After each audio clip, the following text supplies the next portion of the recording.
Today's guest is Dolly Safran, a UFO and alien contactee. In 1973, when aged just 14, a UFO descended over her backyard, and to her amazement, inside she could see thin grey creatures. Today's episode will look completely different to the norm, and the reason being is that we had technical difficulties during the recording process, so I had to move to Zoom to be the recording software. Unfortunately for me, I don't have the full version, and so there's a time limit on Zoom, which meant we had to recording lots of segments and then I had to cobble them all together, so please bear with me. During this interview, you will be hit with a lot of information from Dolly. I suggest just keeping an open mind. There's lots to take in. Finally, I barely scratched the surface of her entire story. But here, what follows is 2.5 hours of interesting, intriguing, and fascinating conversation. Now, it's time for KoitCast!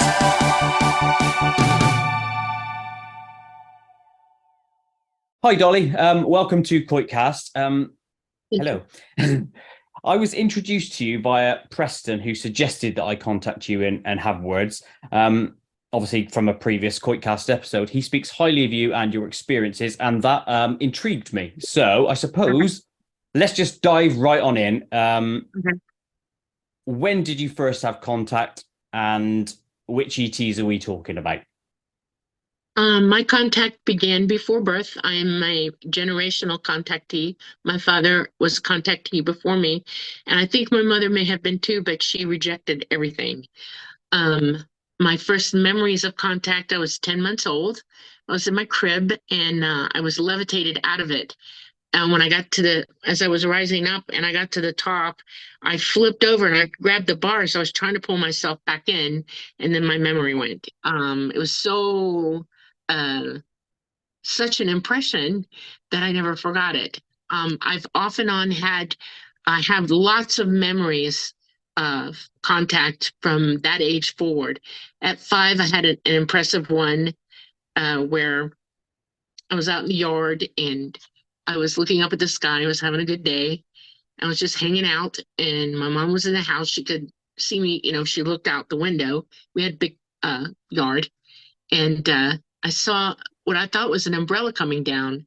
We had just seen Mary Poppins, and it looked like Mary Poppins' umbrella to me. Oh, what is this? And I started looking for the handle with the parrot on the end of it, and there was none. Oops.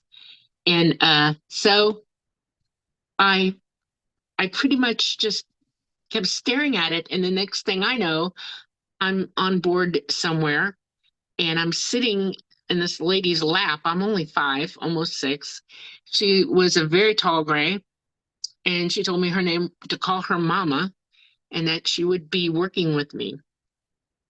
By the time I was 5, I'm an exceptional, I have a high IQ. I was psychic from the get-go. I have an eidetic memory. I'm like Sheldon on Big Bang. Okay, can you explain eidetic memory then? Let's hit that one.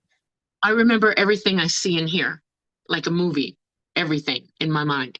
As a matter of fact, I can call, if you give me a date, I can call up what was happening to me that day, where I was, what I was doing, what I ate, all of it. I can remember conversations word for word. I can remember any number sequence, like a telephone book, which I learned very young to stop doing that. I used to work for the Internal Revenue Service, and I started remembering people by their social security numbers, and I went, oh, no, no, no, gotta stop. That kind of memory. I remember. Well, that is literally alien to me, no pun intended, because my memory is crap.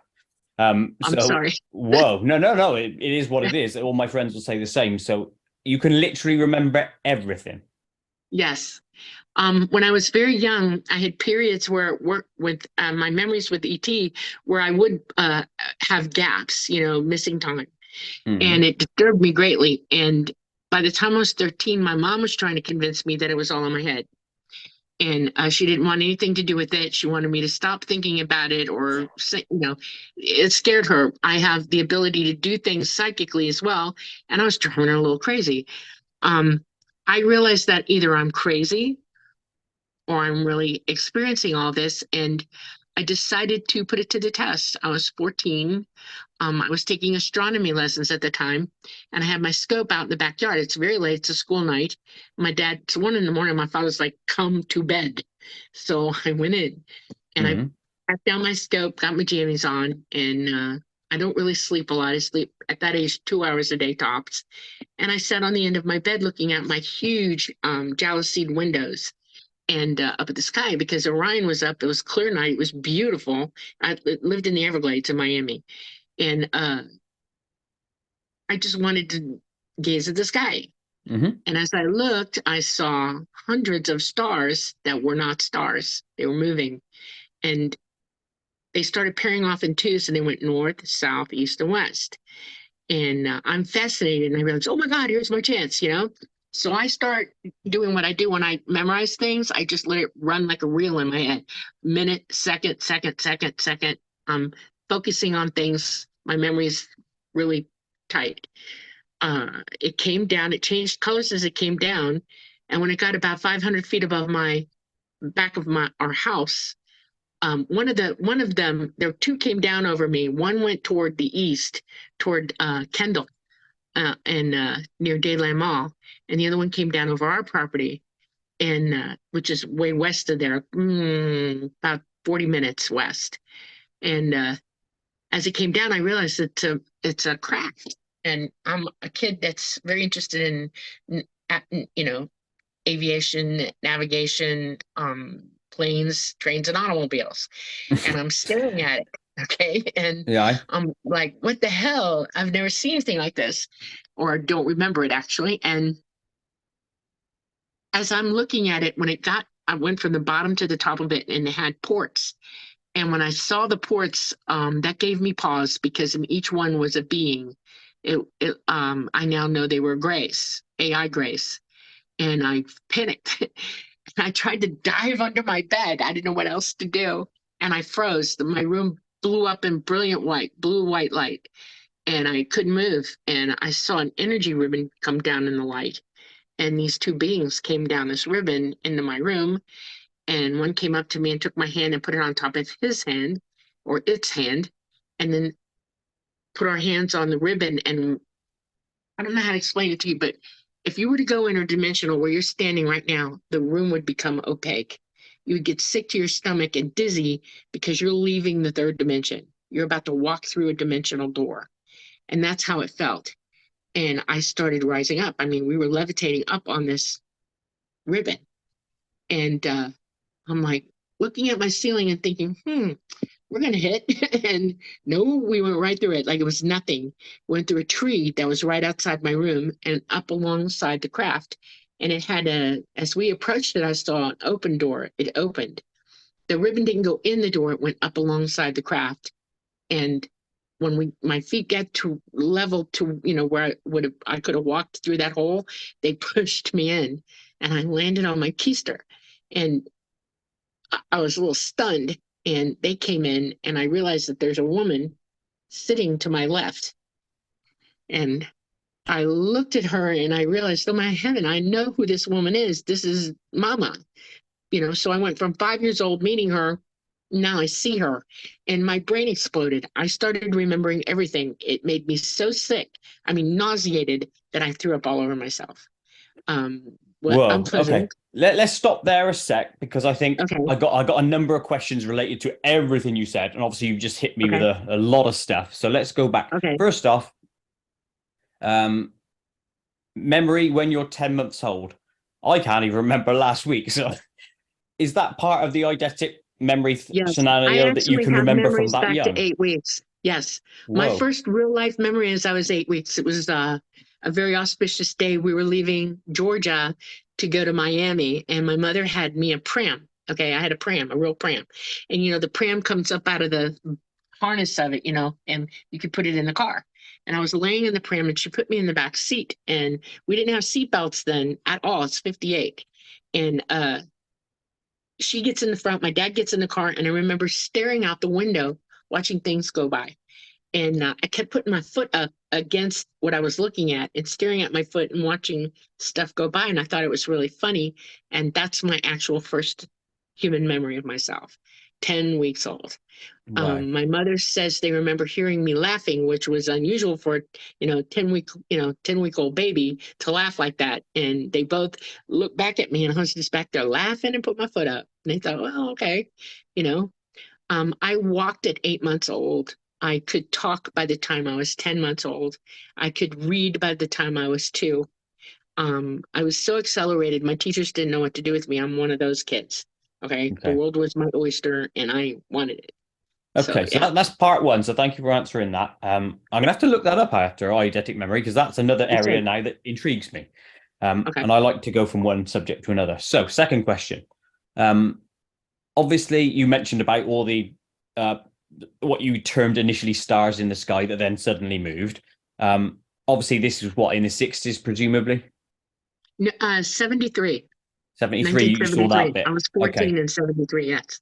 So obviously, this is not going to be the case because satellites don't go moving left, right, or whatever. But I'm just trying to throw that out Yeah. because I know people will raise it.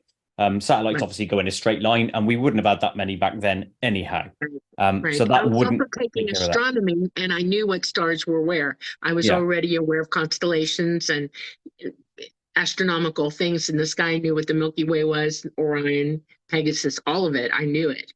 So Okay. yeah, when I saw them start moving, I was like, unique situation. Cool. And then my next question before you can carry on will be, well, there's two parts to this. One, you said the craft obviously came down towards to get you, presumably, and then the other Right. one went over. Now, are there any like UFO reports out there Yeah. that What actually happened after corroborate that? that? After that trip, I was brought back and I woke up temporarily in amnesia of everything in my room on Hmm. my floor. I didn't know how I got there. I was like stunned and I didn't even have my own jammies on anymore. And I got cleaned up because it was a school day. It was very early in the morning. It's about 4:35. My mom's in the kitchen cooking breakfast for my father who had to leave that early in the morning. And I went in there and after I took my bath and got close and she said, make coffee. And the radio was on. And I said, okay. So I made coffee and I sat down. Now I'm trying to talk to my mother and tell her I had an event. And Yeah. I've always told her every time something happens to me, and she would tell me to be quiet. She would never listen to me. And I thought this is important because I've got some evidence. I didn't come back with my own clothes. Okay. Okay. And I'm excited. I'm on the edge of hysteria, as a matter of fact. And when I start, Mom, did you hear anything last night? Did you see lights? Anything, like a UFO? She turned on me and she said, no, be quiet. And I sat there thinking in my head, this is the conversation I'm going to have, and it's going to cause a huge row. And how do I go about it? And then the radio came from the news. Well, not, it was Paul Harvey on the radio. And it went to the news. And the first thing out of the announcer's mouth, first thing was 2 Dadeland police officers saw UFOs last night and they described it 100%. That's what I saw. Okay. Cool. From all the lights in the sky to the two coming down. I lost my mind at that point. I jumped up. I became hysterical. My mom's like, get out of my kitchen now. And she meant that she had that tone and you leave. So I was skulking out the door, and there was my father coming in the door. And he said, go be quiet, calm down. It's okay. Meditate, do something. Okay. So I went in the bathroom and I shut the light off. I locked the door, only private room in our house, and I sunk to the floor. And I was hysterical. I was like, what? You know? And I thought, how do I remember this? How do I remember? And all I could think to do was replay everything I could remember and go from there. And I started doing that second by second by second. When I got to the blue white light, which is the last memory I had, my whole head exploded again and I started getting nauseous. And then, boom, I had it. My memory was back. And I freaked out. I mean, I was freaking out. I had to go to Hmm. school. I composed myself and I went to school. And my best friend that I knew met me in the hall before classes and said, we had an experience last night. I want to tell you about it. And we went in the bathroom and she saw the same thing on her date. By this time, my head is throbbing. I have a migraine. I can't see. The lights are too bright. And I had a teacher, English class, and he was kind of a, hippie, dippy kind Hmm. of guy. And he had a biofeedback machine. He had just got it. And he said, let's try this. I'm going to help you get rid of your headache. You had a And he what hooked me machine? up. Yeah. I Yeah, went to what a was it? progressive school, a biofeedback A machine. biofeed. Oh, okay. Yeah. And they were just new back then, and he had one. And he said, let's hook you up. I said, okay. And he said, you have to, it had a little train on a track. And he said, when you hit alpha, that's when you're suggestible, because he was going to hypnotize me into losing my headache. And when I made the train run right away. I know how to do that. I took meditation classes, was interested in religion, and I joined the Mm-hmm. Hare Krishnas for a while when I was 13. So I got the train running, and the next thing I know, I got slammed again. More memories started pouring in on me. And I just looked at him and I said, I got to go. And I took everything off and I walked out of the school, which is 65 miles from where we live down in the Everglades. And I started walking. I walked about 10 miles to the bus stop, the public one. And I got on the bus and I took the bus as far out as I could to our property and walked the rest of the way home. It was like 1 o'clock in the afternoon when I got there. I started school at 7:30 in the morning then.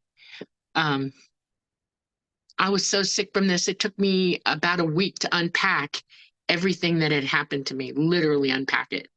And I was pacing, I wouldn't eat. I mean, it just, I went through a physical and emotional heart, meltdown. My father knew that something was wrong with me. He had an idea. He knew he was a contactee as well and never told me anything. He just knew it was happening to me. He said, I'm going to take you somewhere. And I said, okay, where? And he said, I'm going to help you with your problem. We're going to go meet a friend of mine. And I'm like, okay. Now, my father is an architect and an airborne ranger, and he works for the government. He also worked for NASA, and he knew astronauts. And he took me to Lake Worth, which is about 2 hours from where we lived. And when we got there, a man answered the door, and I realized right away, oh my God, I know who this is. It's Edgar Mitchell. Okay. And All he right. was Yeah. very happy to meet me, and he invited me in. And he told me that he had an institute for people who are experiencing paranormal or or extended outside the box things. And my dad wanted him to hypnotize me to bring it back, because my father thought my memory still wasn't intact, which it was.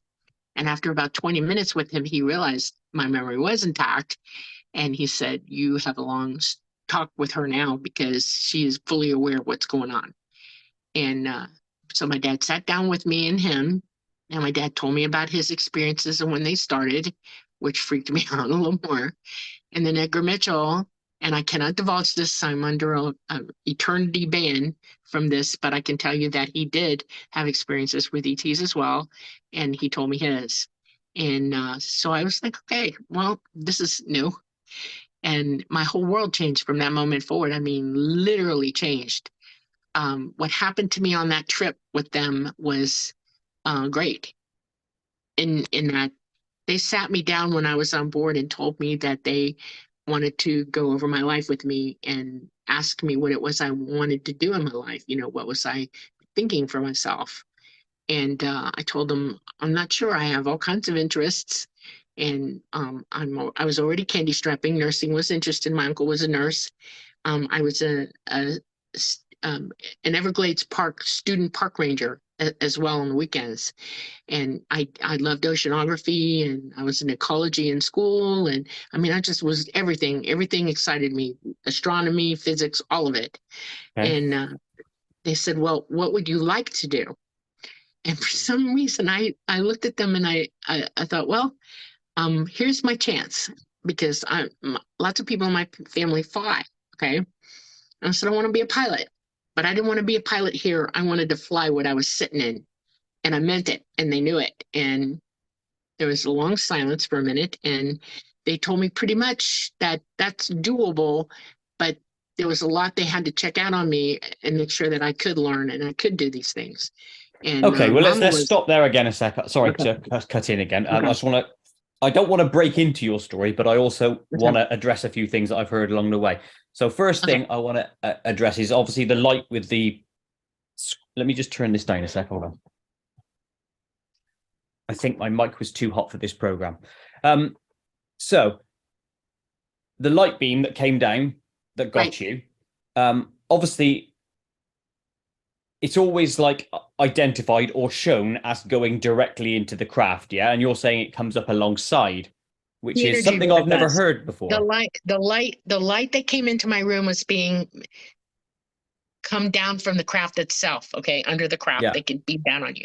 But the energy ribbon is separate. That's how they Okay. take you up. For some reason, people freak out and they don't remember this, but there is an energy ribbon that picks you up. Okay. I've had one or two other people tell me about it privately, but won't discuss it openly because they think they're crazy when they talk about it. It's an interesting situation, but there is an energy ribbon that comes. They shoot one down and it makes you interdimensional until you're on board the craft. And it keeps you from being, it makes you outside the dimension, because to come near that craft, you couldn't get near it because when they're operating, there's a field of energy around it and you can't penetrate it unless you're interdimensional. Okay. So they change you to get you in. So they're shifting you, phase shifting your reality in a Star Yes. Trek sort of way, out Sort of of way. space, in, and then you can rematerialize or whatever we want to call it. Okay, so that's Yeah. the first part.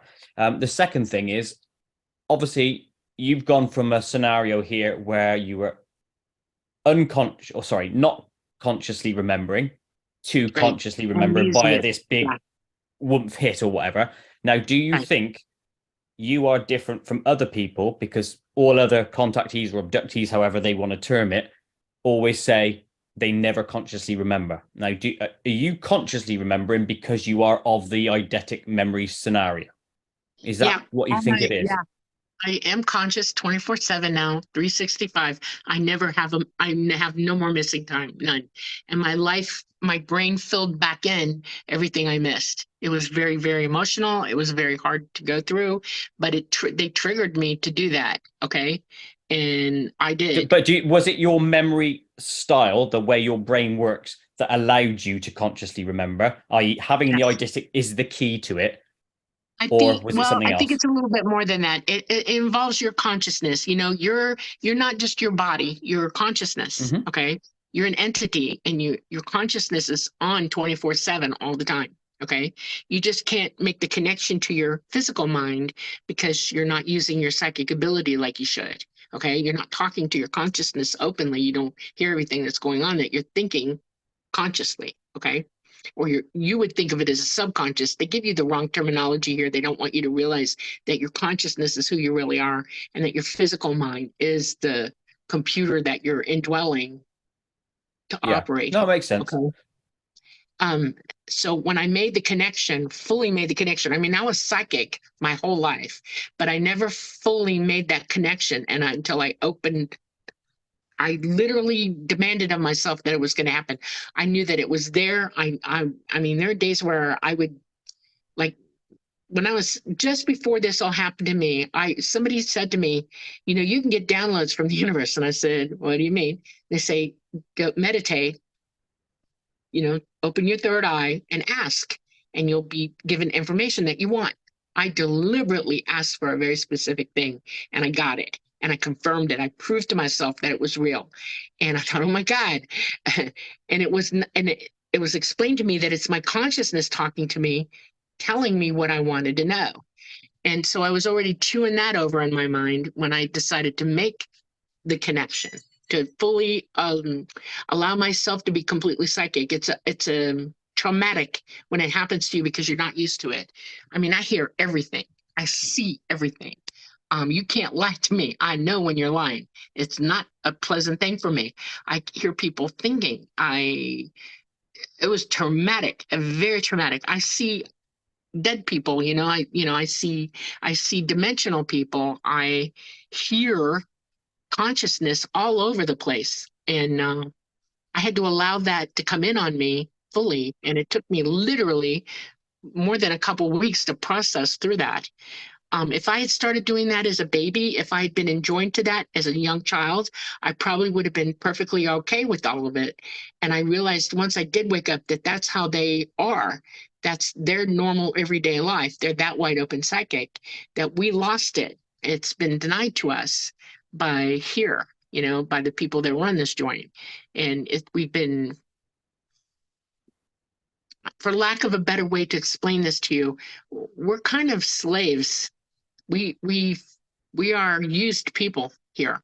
And if you read the Bible and you read the Tower of Babel, that's a real good explanation. Everybody was able to communicate with everybody openly. There was only one language that was psychic. And then suddenly one day, pop, and everybody had to learn a new language. Everybody had to find a way to, communicate with each other. That was a huge catastrophe. And I'm not sure exactly how it happened, but it did.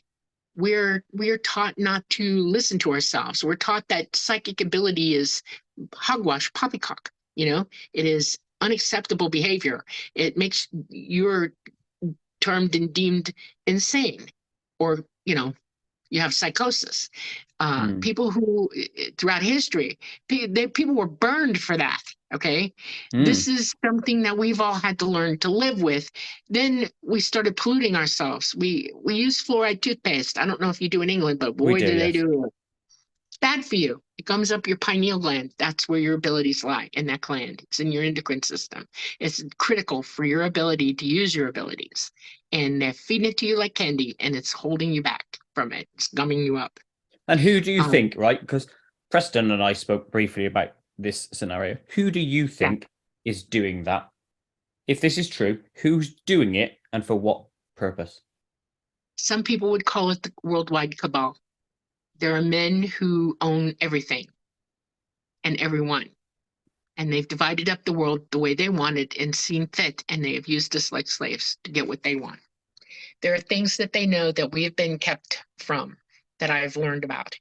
And situations are occurring even now that are becoming critical. And they're about to start all kinds of things on humanity everywhere, worldwide. This is very sad to me because the 1% of them think that they are elite and better than us. And they will use us any way they want because they have no empathy. They don't use their abilities either. They're completely insane. And it's just been like that for a long time, sadly. Is the This is next really question on this, though, right? And I find okay. this quite an odd one because if they're keeping us down, the cabal or Yes, whoever is keeping us down, I get that for the slaves, so we can be literally make money for them and blah blah blah. They're in control, and the human soul desires power right. for some reason, greed and power, right?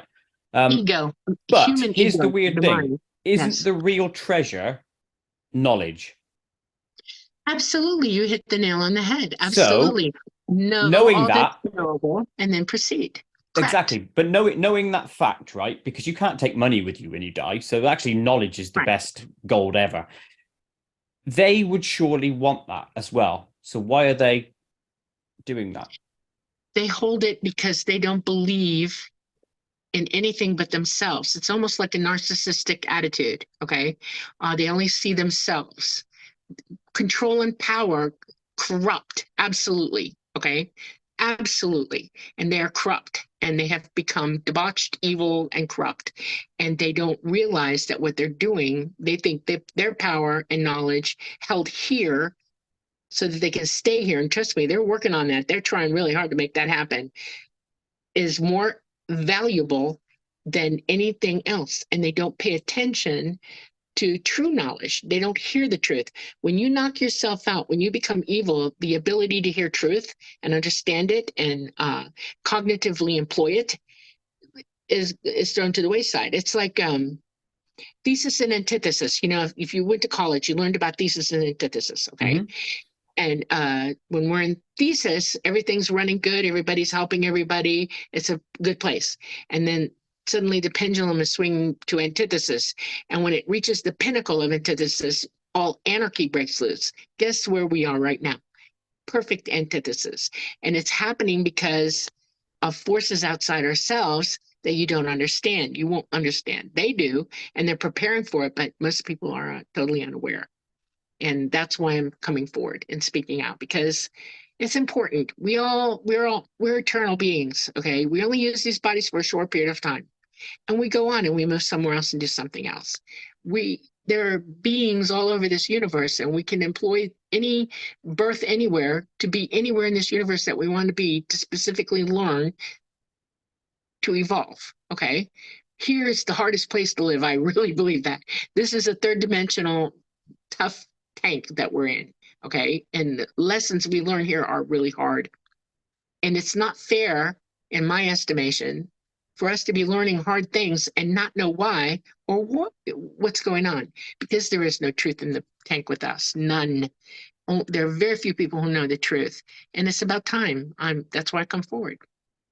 It's my Cool. path. See, the thing is with this conversation, obviously we've gone on a tangent from the story, Yeah. should we say? But I want to carry on this thread a second. If we are all internal beings, inhabiting a meat suit, so to speak, Yes. the people in the evil bodies, so to speak, are also from that eternal source.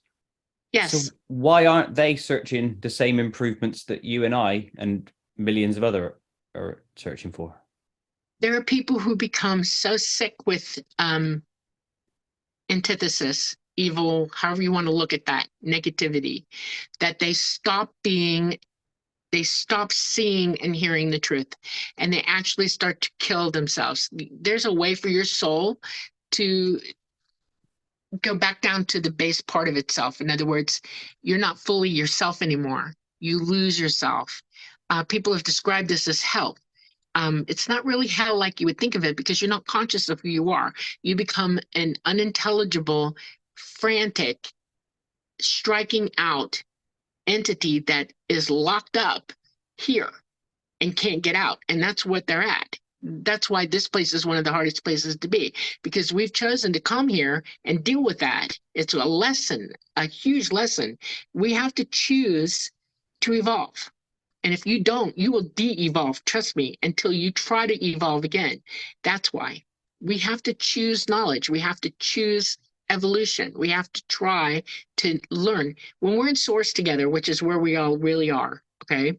We know everything. There isn't anything that we can't grasp, understand, or know. But you can't employ knowledge without experience. You just cannot. And that's why we come to the third dimension all over the universe to learn and employ what we know. It's a process. That's how you become more evolved, and you get to do better and more things and go to different dimensional spaces the more you know. That's the way it works. When you get to there are 12 dimensions in this universe. There are multiple universes in I guess you would call it a multiverse. Not sure that's exactly a good explanation for it, but there are many places to go and be and do. And people think of these evolved beings as gods. They're not. They're just like you and me. We're all in source together. Just some of them have had more experience and have evolved to the point that they can help the rest of us when necessary. And the ET who do come here are those beings. They are trying to help us. It's really hard, though, because number one rule of the universe is every one of us is an individual. We have a right to evolve our own way. Our experiences have to be our own. You don't learn any other way. And so they do not intercept or remove us from danger. They don't stop us from hurting ourselves. They don't stop us when we're acting like idiots. That's not their job. They can only encourage, they can only show, they can only teach. And we're in a situation right now where they're not here right now anyway. They had to back away because of what we got going on in our solar system and our part of the galaxy. And so it's tough. And the idiots that are here know this, and they're starting to amp up their stupid game. It's really complicated. And To what end? Still just control and power and not evolving? well, I don't know how much you know about what's going on in our solar system. Right now, we have cycles in our solar system and our galaxy. Energy is constant, and there are different kinds of energy, and they come at us from different points in the universe and around us. And in our galaxy alone, we have huge masses of energy. Electromagnetic waves are one of them, and when they come through us, it alters us because of the physics of how the universe works. Right now, we're passing through in our galaxy an electromagnetic current wave that is changing the polarity of our entire solar system. Our sun was first, and now all the planets in our solar system are changing poles. Now, you know this if you pay attention to science and you're watching what's going on. Everybody should understand that. During this pole shift, there will be calamities. There are all kinds of problems going on. But our sun also has a 12,000 year event. All suns, and they don't tell you the truth about this, and they're starting to now, thank God, tell you that every 12,000 years, our sun micronovas. It gathers dust and rock pollution and plasma and all kinds of things on the coronal surface of the sun, and it'll eventually get to the point where it has to blow it off. It back builds pressure and it blows it completely off. That's a micronova. Okay, not a supernova, but a micronova. They're different kinds, and we're heading into one now. We're getting ready. It's going to happen. Plus the 6,000-year event, because we're going through the wash of our pulse changing. And these are huge cataclysmic things where life on this planet are altering drastically. And if you think about it, people have been preparing for this for a while. The governments have underground bases, they have seed depositories, they're preparing. Not everybody is privy to that preparation, and not everybody is invited. It's only the cabal, the 1%. And they are now realizing, and they've known it for a while, that when you have an event like a coronal mass ejection because of our poles changing, that's in the X-class range, probably from the 4th to the 12th, it can send our entire planet back to the Stone Age. It can down our grids forever, okay, as we see it, 10 miles deep into the ground. They understand this. I don't think they're quite sure or understand what's going to happen, but it's going to be very, very serious. The first event of this happened in 1859. It was the Carrington event. Carrington, yeah. Okay. That much energy coming at us with a coronal hole stream in the X-class range to the 4th power only can send us all back, all of us, every last one on this planet. It will burn down every wire, every nail, anything metal. Get away from it, it's going to burn your house down. It's going to cause unbelievable catastrophe. And they think if they go underground and they Faraday cage against it, they're safe. No, they're not. They're stupid. They don't understand what they won't survive it either. They will be underground with no power, no anything. This is serious stuff. We're looking at it happening pretty soon. Our sun is now at solar maximum. We are now seeing our grids popping off and doing things.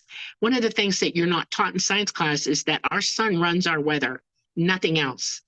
Our pollution is minimal compared to what the sun does to us. With our electromagnet, our magnetosphere going down, it's down 40%. It's letting massive amounts of energy on us. We are connected in a circuit with our sun. When it pops off, we respond. We gather that energy and shoot it back toward the sun. It causes earthquakes. It causes the ring of fire, causes volcanoes. I mean, the list is endless of what happened to us, and it's getting worse and worse and worse. They're lying to everybody and telling you, "Oh no, it's pollution and blah blah blah blah blah," and they're wiring everybody in. They want you to go all to electricity. They know that if you do this and we pop off and the grid goes down, you have nothing. You have no recourse, nothing. You are dead in the water. Right. Okay. So you hit me with a lot of information there. So let's try and unpack some of that. My first question would be, how do you know all that? Where's that come from? Science on Earth, or were you given that information? Science on this Earth. There are plenty like me who know this. I'll give you some names. Would you like them? Mm-hmm. Yes, please. There's a guy named Ben Davidson. He is a genius, a scientist. He's also a lawyer, and he lives in Arizona now. And he has a group called Suspicious, SUSPCIOUS Observers. He's on YouTube. He's got a playlist, and it speaks exactly to what I was telling you. Okay. There are those of us who've known it. There are 2 NASA people who know it and are talking behind the scenes about it. They're afraid to get booted, so they're, under the wire. There is another astronomer by the name of, let me see, it's called Sky Scholar, Robitaille, Dr. Robitaille. Also, these are prominent people in the science community who owe nothing to the cabal of the federal governments. They don't need funding from them. They can speak freely. They're under no constraints whatsoever, and they tell the truth. I have taken astronomy. I have an education. I know what I'm doing and talking about. You remember when Betelgeuse did what it did in 2019? I was on a very high-powered telescope watching the whole thing with my brother. It was the most exciting night on Earth that I've had in a while, because I got to see a micronova happening for the first time, poof, right there, coming to us. It was amazing. I've seen other events with ET, but this one was here, and it meant a lot to me. I thought that they would tell the truth about it, and they lied, openly lied.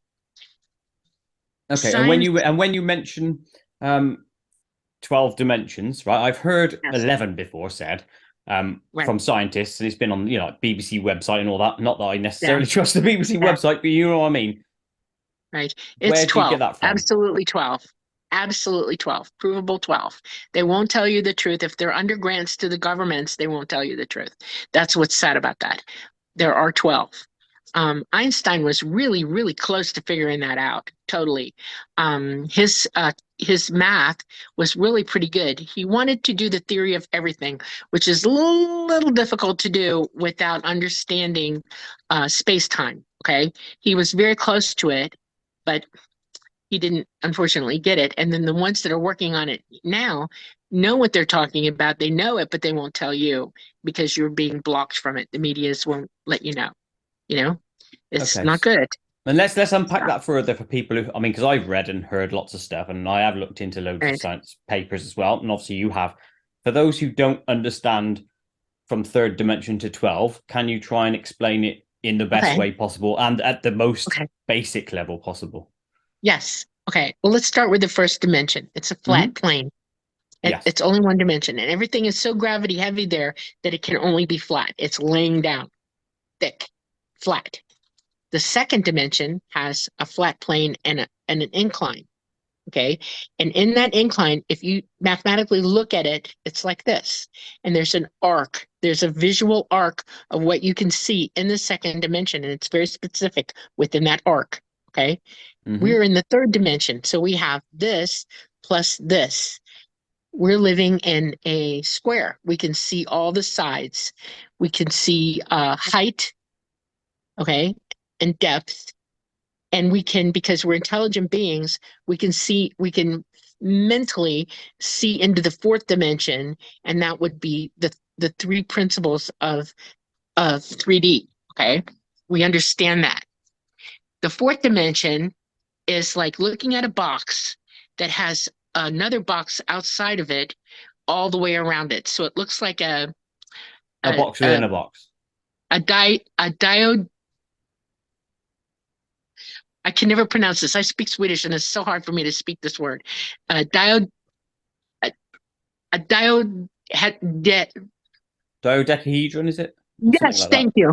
Yeah, bra tack. Tack så that. mycket. Okay, so that's what the fourth dimension looks like. They've been able to imagine that. The fifth dimension. Now, each dimension above us is losing gravity all the way through to the 12th dimension where there's no gravity at all. Okay, only light. You realize that in this dimension, every molecule in your body, all your protons, everything are light, but you don't see yourself as light because you're packed in, you're tight. Okay, you have form. I've always been called dense. So, yes. There you go.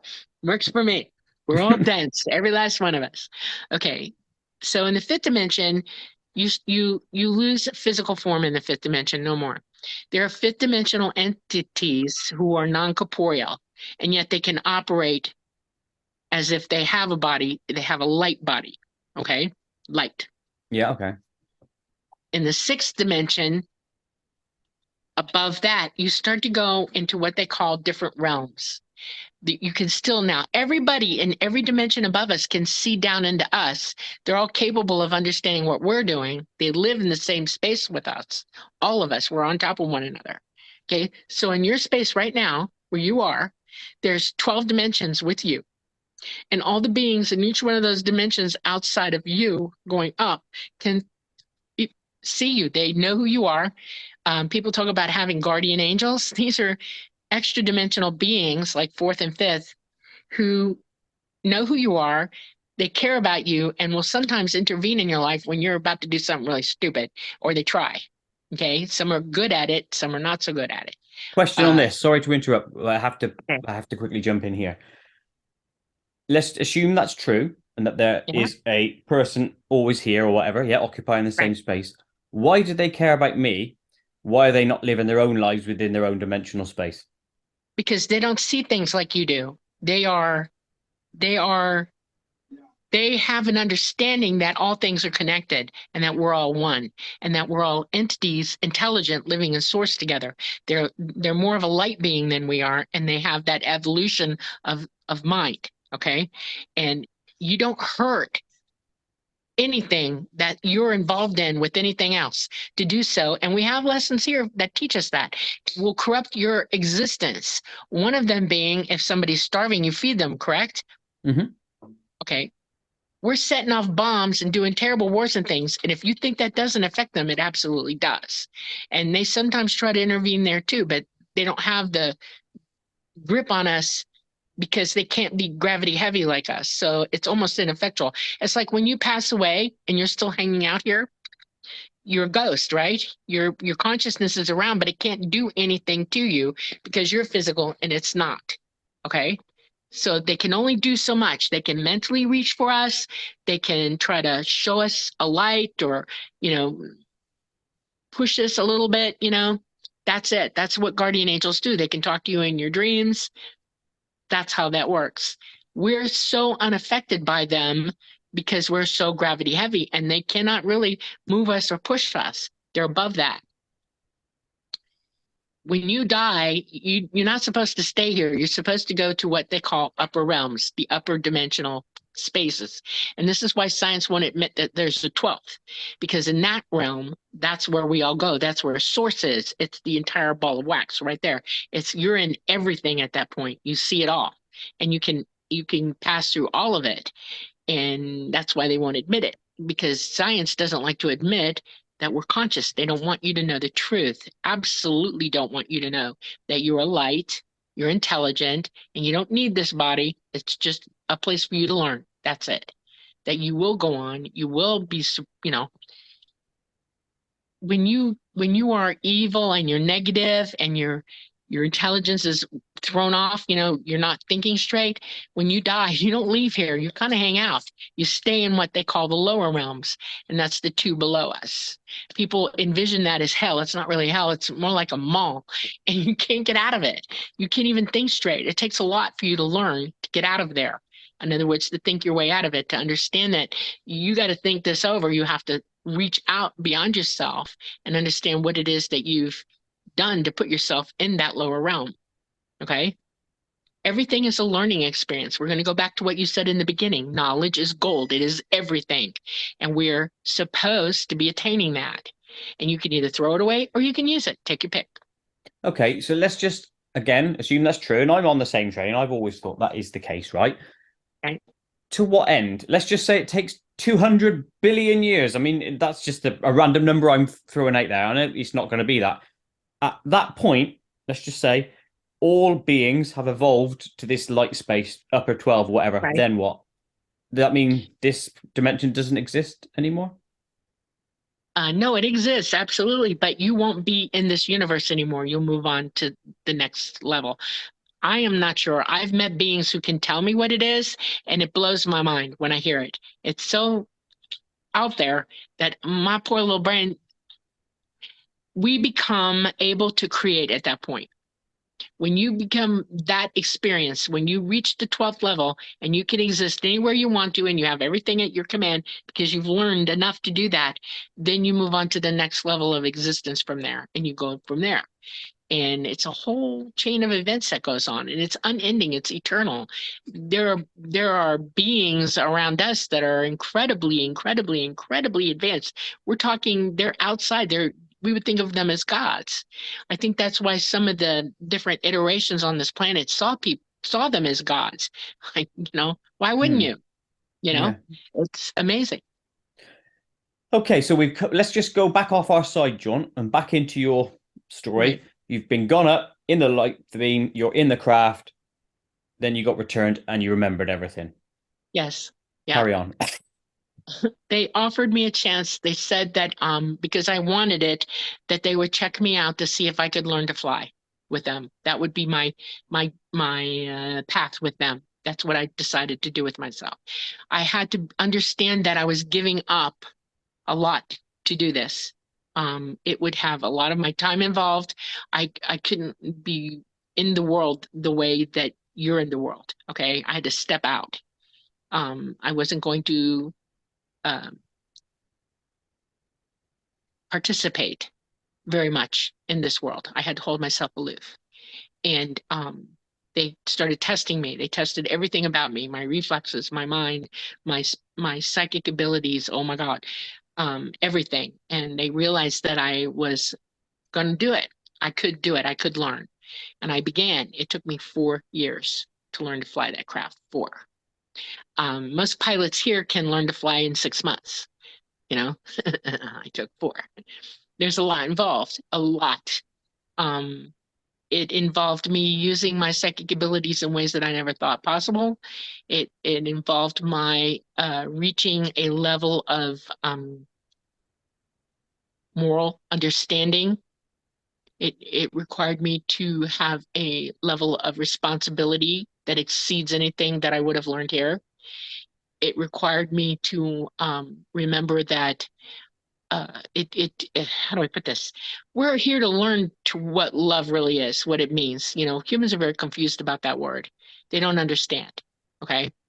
And it is the most important thing in the universe. Love is everything. It is positive. It's the most positive you can be about anything. And the understanding carries you through almost any event, any learning process, all of it. It's very important. And I had to learn that because humanity is very, very quick to destroy itself and each other. They're cruel and inhuman, and I had to exceed that. I had to learn that I can't be that way. I had to lose that in myself. And I'm a Swede. Okay, I have a lot of ethnicities in me, but that's one of the biggest ones. And I'm a bit of a Valkyrie by nature. That's in my DNA. And I had to learn to let go. No, not at all. And so while I'm doing that, now I'm learning what it means to fly this craft. They are flown psychically. The craft are built in the fifth dimension. They come through to here. The power sources enabled in the fifth dimension. They cannot be in our atmosphere unless they're in dimensional. I guess how do I explain this? They're walking through the doorway. In other words, they're somewhere between the third, the fourth, and the fifth dimension when they're here. And if they come fully in, they have to go to batteries. They can't use their power. They're in, their power source here because it will blow us up. It's not good. Okay. So they have an alternate power source when we're in atmosphere here. Okay. Uh, it is difficult and it took me a long time. And then after that, it took me still 2 more years past that to succeed at honing my abilities on craft and doing the things that I'm supposed to do when I fly. I've flown most of my life now. When I was 19, I took my first solo out with them, and by the time I was 22, I was completely a pilot. Okay, and they call it a driver. Actually, it's more like a driver. So why did they need you to be a driver? I don't. That's the bit I don't understand. Anybody and everybody who wants to learn how to fly. Anybody. They're big. They have a lot going on. These beings work with, and if they are working with a world like ours, everybody on board, everybody. It, we have a vast galaxy. There are 280 million planets that are habitable in our galaxy alone, and that's the small estimate. Okay, if they're out and about, they know who we all are. They've mapped it out. They know who we are. They've had that long to do that. They know other galaxies. They know clean across the universe. They watch everything. That's how advanced they are. And so, yeah, every man on deck. If you want to fly, they'll let you. And here is important because when they're checking up on humanity here, it's better to see a human first. When you come on board and you wake up, I'm right there. I come out of the pilot seat, I walk in when you're on board, and I will console you, talk to you, tell you what's going on. I will walk you around the ship sometimes. I will give you any information that you need to bring you up to speed so that you understand that this experience is not to hurt you in any way. We're trying to help you. For the last 80 to 100 years, they've been holding humanity up, and y'all don't even know it. With our magnetosphere going down, gamma radiation has been hitting us very hard. And we know for a fact for a fact that gamma radiation destroys all life. If you're biological, it can kill you outright. It destroys your DNA first. We know this because NASA proved it. They had two astronauts who were identical brothers. One went up a little over a year. He came back. His DNA no longer matched his brother. They know this. Hmm. They know that every human being on this planet is under that attack as well because we're getting more gamma radiation. And their proof of that is more cancer, more autoimmune disorders, more mental disease, more heart, everything. We're falling apart. And they've been trying to hold us up, bolster us through this process so that we survive what's coming, or at least if you want to survive it, okay? Well, in theory, then that means presumably they have been abducting. I know that word. It's not I don't abducting. think you. I know you don't think of Contact. it that way, but let's just say that because that's Right. what people will assume. They Yeah. they will have taken not only all humans then, but all Every animals as human well. being on this planet for the last 80 to 100 years has been contacted. Yes. And it's the And government's animals? construct, native language to make you in fear because abduct is a fearful word. Oh, of And course. people go crazy at first sometimes when they come to. They're like, what is going on? Their fear is so bad that it takes a little while to reach them and get them to understand what's happening, and then they calm down. Fear can make you forget. Fear can shut your brain down, literally shut you down. You go into a type of catatonia, okay, where it's dreamlike. That's what fear can do to you. And most people experience that, or the ones that are experiencing it will tell you it's always horrible, blah, blah, blah, blah, blah. And when you talk to them and walk them through it, and they realize, wait a minute, it wasn't so bad. People fear the doctor here. I know this because I'm a nurse, okay? I've had people in the ER bite me, spit on me, smack me, throw Oh things yeah, at yeah. me, you name it. They're terrified of me. They call me evil things, and it's because they think I'm a horror. How dare you touch me? How dare you do this? Fear makes you unreasonable. It makes you terrified of everything. You can't think straight. And we have a society worldwide that is afraid of more than just that. They're afraid of monsters. You're constantly afraid of death, wars, this, that, and other. There's 1,000 more reasons every day why people are terrified. And ET has to deal with that. And it's hard. It's hard for them because they want you to wake up. I agree then. Let's examine that a bit further.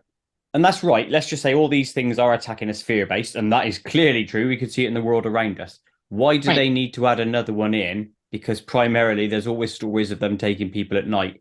It should just be open right here. People of the world, we are here. We need to do this to you because of this. Yeah. That would One of the surely that would things, alleviate the well, fear. I'm gonna fix one thing for you. The Okay. nighttime visits are for a reason. They fly better at night here because the sun is not facing that part of the world that's on the other side of this, the sun's away from them. Hmm. And the magnetic resonance lines, the field lines are more stable at night. And that's why they come at night. That's the number one and only reason why. They can fly during the day, but it's very hard for them. Because our magnetosphere has been going down, they have crashes because of that. They're very unreliable field lines, and they waver and they do weird things or drop off completely. And if you have a pilot that's not ready for that, they'll go down. It can cause that kind of a trouble. It also can damage them in a way that you can't even imagine. You remember when the Starlinks were going up recently, and Hmm. they had like 18 of them going up, and 4 of them blew up. Not even 2 miles up, they just exploded. That's because we had a CME that day, and it hit them and it destroyed them. Okay, that's the kind of things we have coming in on us. NASA has the added problem right now of only launching when we have no CMEs because it's that deadly to us right now. And they have been doing that to ET for over 80 years. That's why they have crashes. So that's why. Got to be away from the sun so they come in at night because you're not sun facing, you're moon facing, okay? Or away from it. So that's reason number one. Reason number two, that they are not overtly showing themselves, and I'm going to give you the flip side of that coin as well. Okay. They're choosing when. They have been grassroots trying to disclose. They show up in a million different places. People see them all the time, but the government has gone out of their way to make us all seem like idiots, crazy people, and divert attention from those cases and cover them up. The government does not want you to know they exist. And yet, how many people on earth do you think right now have seen a craft, been contacted. Plenty, plenty. But the government's running the show. And the government also worldwide has a new thing for the last 20 years that you don't even realize is going on. There's a neural net above our heads. Starlink, all the satellites, everything are all connected. It's a neural net. And they have back engineered from Downcraft the ability to hear you think. They're psychic. They have a computer in a place that's very protected, and it is now entering people's minds. It's AI. Hell, Elon Musk himself came out and said point blank, turn off now. We have to learn how to govern this stuff. He was terrified of it. He's been saying, stop it, stop it. And now it's out of control. AI is now a problem. And that's because they've exceeded their ability to control their own technology because they don't understand it properly. They don't have the knowledge or the wisdom to govern it properly. That's a serious problem. And now we're walking around with 4G, 5G, 6G, 7G, all the way up to 12G on every telephone pole or anywhere they've got electricity on the planet. And it's linked up with Starlinks and all the satellites. It's a neural net and they know what you're doing. They can mimic you. Have you been seeing anything, videos lately of people who are convicted murderers and they have them up, on the videos and they show them talking and they're already dead, but it looks like they're really talking to you? That's AI doing that. Okay, that's What you mean, AI. deep fake stuff? Yes, that's Hmm. AI. They can mimic anybody, including presidents. They can now in the media show you things that are not real. They can turn your mind to believe anything they want you to believe. And they know they can get away with it because you're not psychic enough to hear the truth or to see it. That's serious. Okay, so That's why let's put that AI and stuff slightly aside because I agree that people are desperate to hold on to power and they will do anything to put people back into sheeple mode, right? I understand that part of it. right. But from the ET perspective, if they are literally abducting everyone to upgrade us so we can withstand some measure of radiation, why don't they do it overtly, en masse, right now, in front of everyone, just to say, look, here it is, and then everything just dissolves, doesn't it, Oh, from the you want government ET to perspective? show up?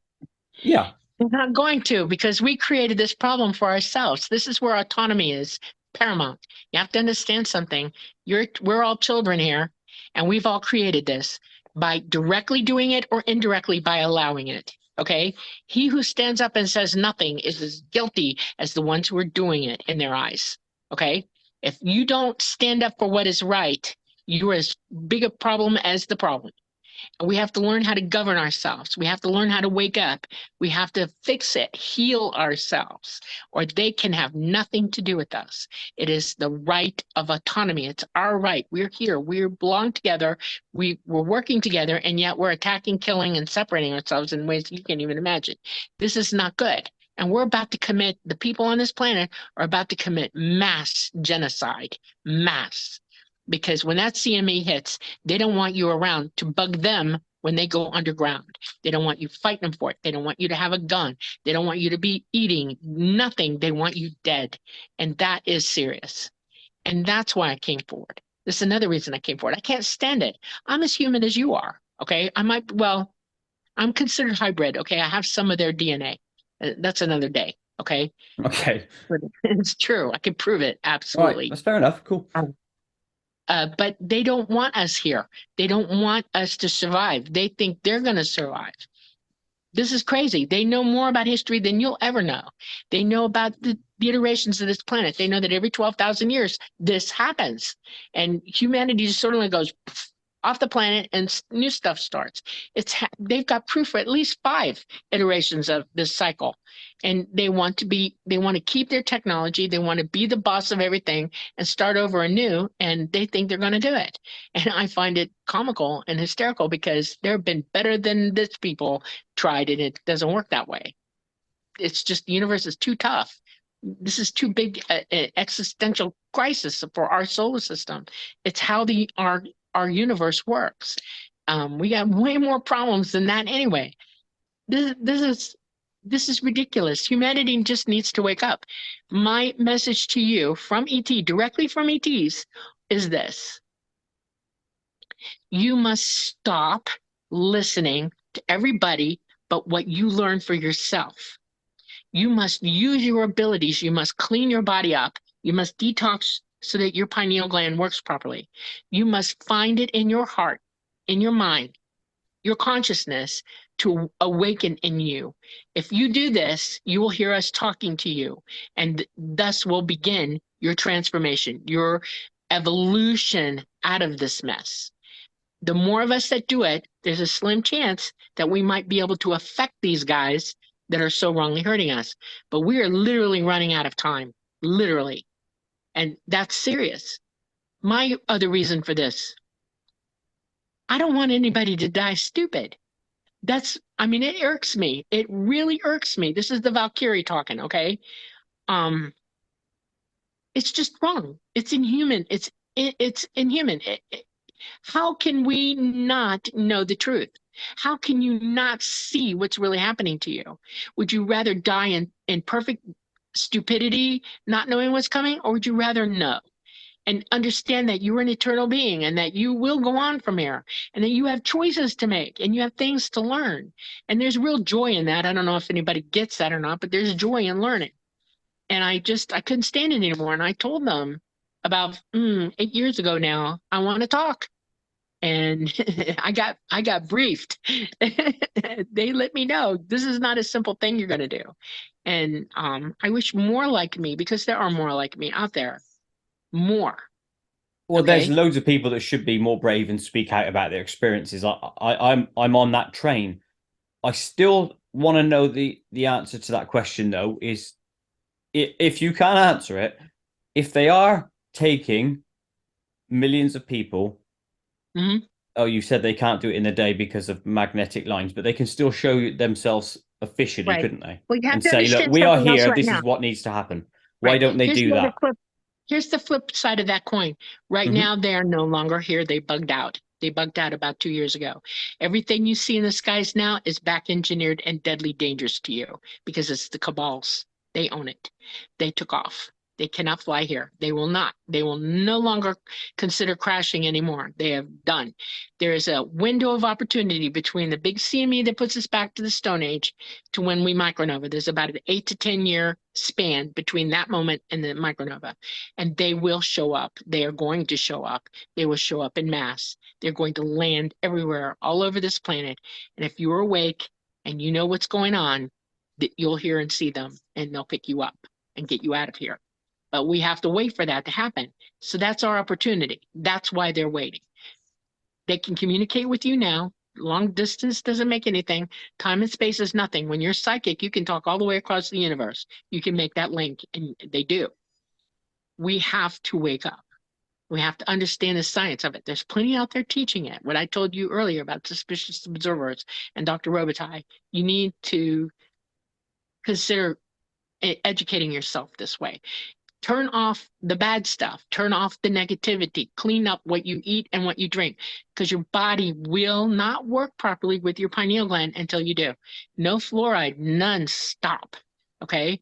Don't do what they want you to do. Separate yourself from it. Stop listening to the negativity. Politics, exopolitics is all BS. Okay? It's smoke and You could just mirrors. say it. It's bullshit. I'm all right with you saying it. Thank you. I try really hard not to cuss, Oh, but you yeah, can. okay. It's Uh, bullshit. it is bullshit. Pure and Right. simple. Okay. Pure and simple. Right. So we've just come back from a candy break or a chocolate break for us UK people. Um, and we were before the break, we were talking about the craft. So can you give us all the details of it? Size, width, smell, taste. You know what I mean. Everything. Okay. Go. Okay. Talada is the name of the entity that indwells the craft. He is the soul of it. And they're flown psychically, and they are run like we run our bodies. Okay. We're electrically charged to our bodies and we're alive. This is a craft that's been given a bioelectric uh, physique, and a fifth dimensional non-corporeal being indwells in it and becomes the craft. And it is necessary because jumping from dimension to dimension requires a lot of technology, and it's light technology. They use light technology. Okay. Um, If you're on a real craft, you won't see any buttons or bells or whistles or, dials or anything. There's no computers aboard. Talada is the mind of the craft. I, as the driver, know how to go where we're going, and we connect psychically in the craft. Do you remember all of those hieroglyphs throughout time of the beings with the purse? Hmm. Well, what's in that purse is a little dodectral heat. Can't say it. Thank you. That word. Uh, yeah, ball. It's an electromagnetic ball, and when it charges, it gets bigger and bigger and bigger, almost the size of a soccer ball, football, you would call it. And inside that matrix that's in it is an environment where I can psychically remote view my consciousness into that ball. He's already there in it, and we combine our minds together. And I become him, and he is me. We run the craft together. He's doing all the serious technical stuff, and I'm driving. It's like me putting my car, I'm a human being, and and I put my key in the car and I turn it on, and then I become the driver. That's why we refer to ourselves as drivers and not pilots. It's a different situation with an airplane. So the being that inhabits the craft cannot Yeah. drive. No, no, he relies on me to do that. He does become my eyes and my hearing and my senses, though.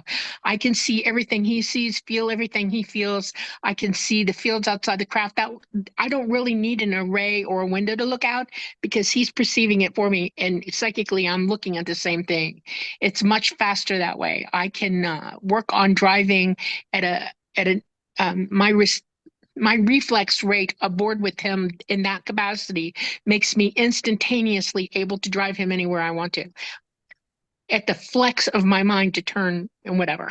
I also know because I have the ability to remember number sequences and everything. I know how to pilot to wherever it is that we're going. And the way pilots learn to go where they're going is another pilot takes them there first.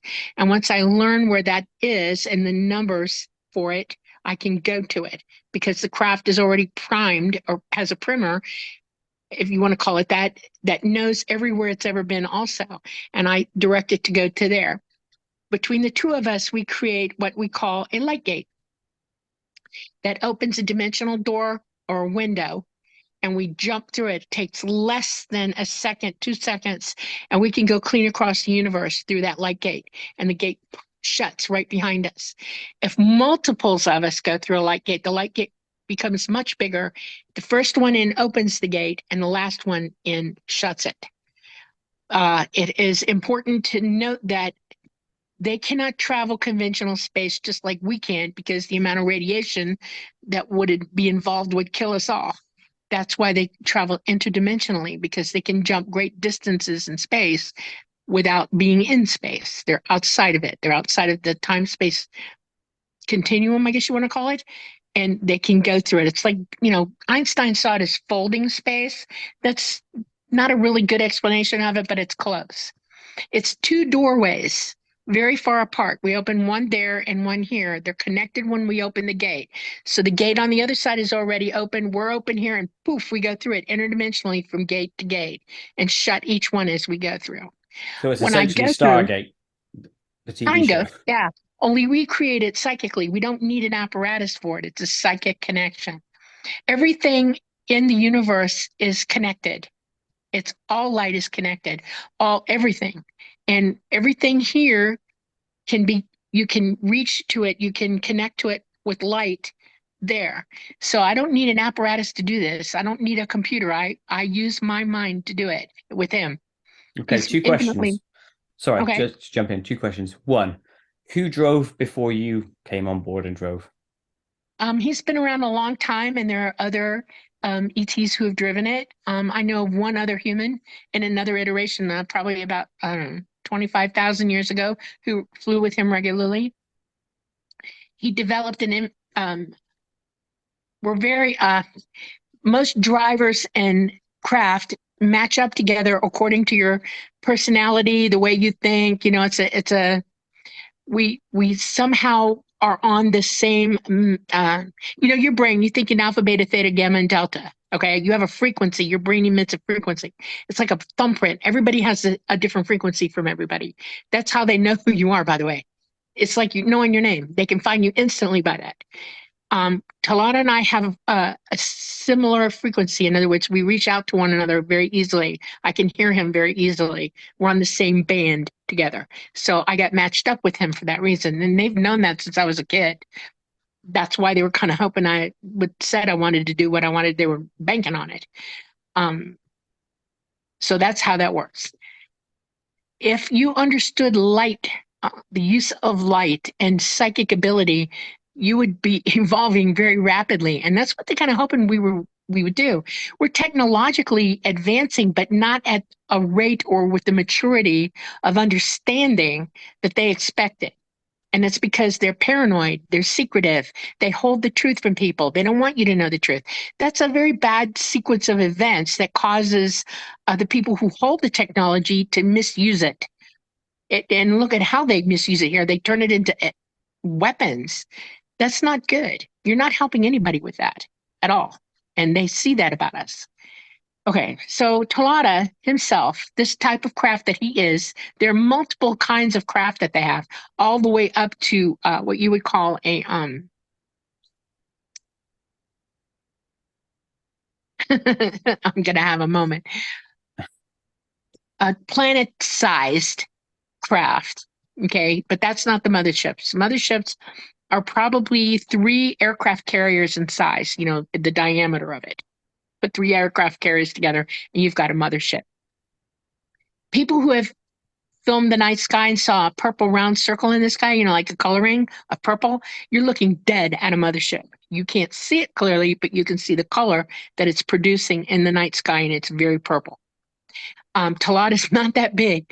He's about between, well, exactly, he's 275 feet in diameter. He's pretty big. Okay. He's 58 feet straight up and down at his highest point. He has the ability to move himself into bigger positions. In other words, he can make a bigger room for you simply by moving the partitions in his walls anywhere he wants. That's why people get on and they say, oh, it's much bigger than it looks on the outside. Yeah, it can. They can make you think you're in a palace in there. It's not really, but your perception of it is like that. He can move the walls back for you. He can bring instruments and furniture up for you to sit upon or lie upon. He can, his walls, he's like a cuttlefish. Everywhere on the skin of him, inside and out, has light arrays. And he can produce any color or sequence of colors that can match anything in nature, technology. Sometimes when they're up in the sky and it is a day craft, you know, they're coming in daylight, they'll make themselves look like the moon, or they'll make themselves look like, you know, the sky with clouds. They can mix in with anything and you don't know. They camouflage beautifully. On Okay, the inside, questions. Sorry, okay. more questions.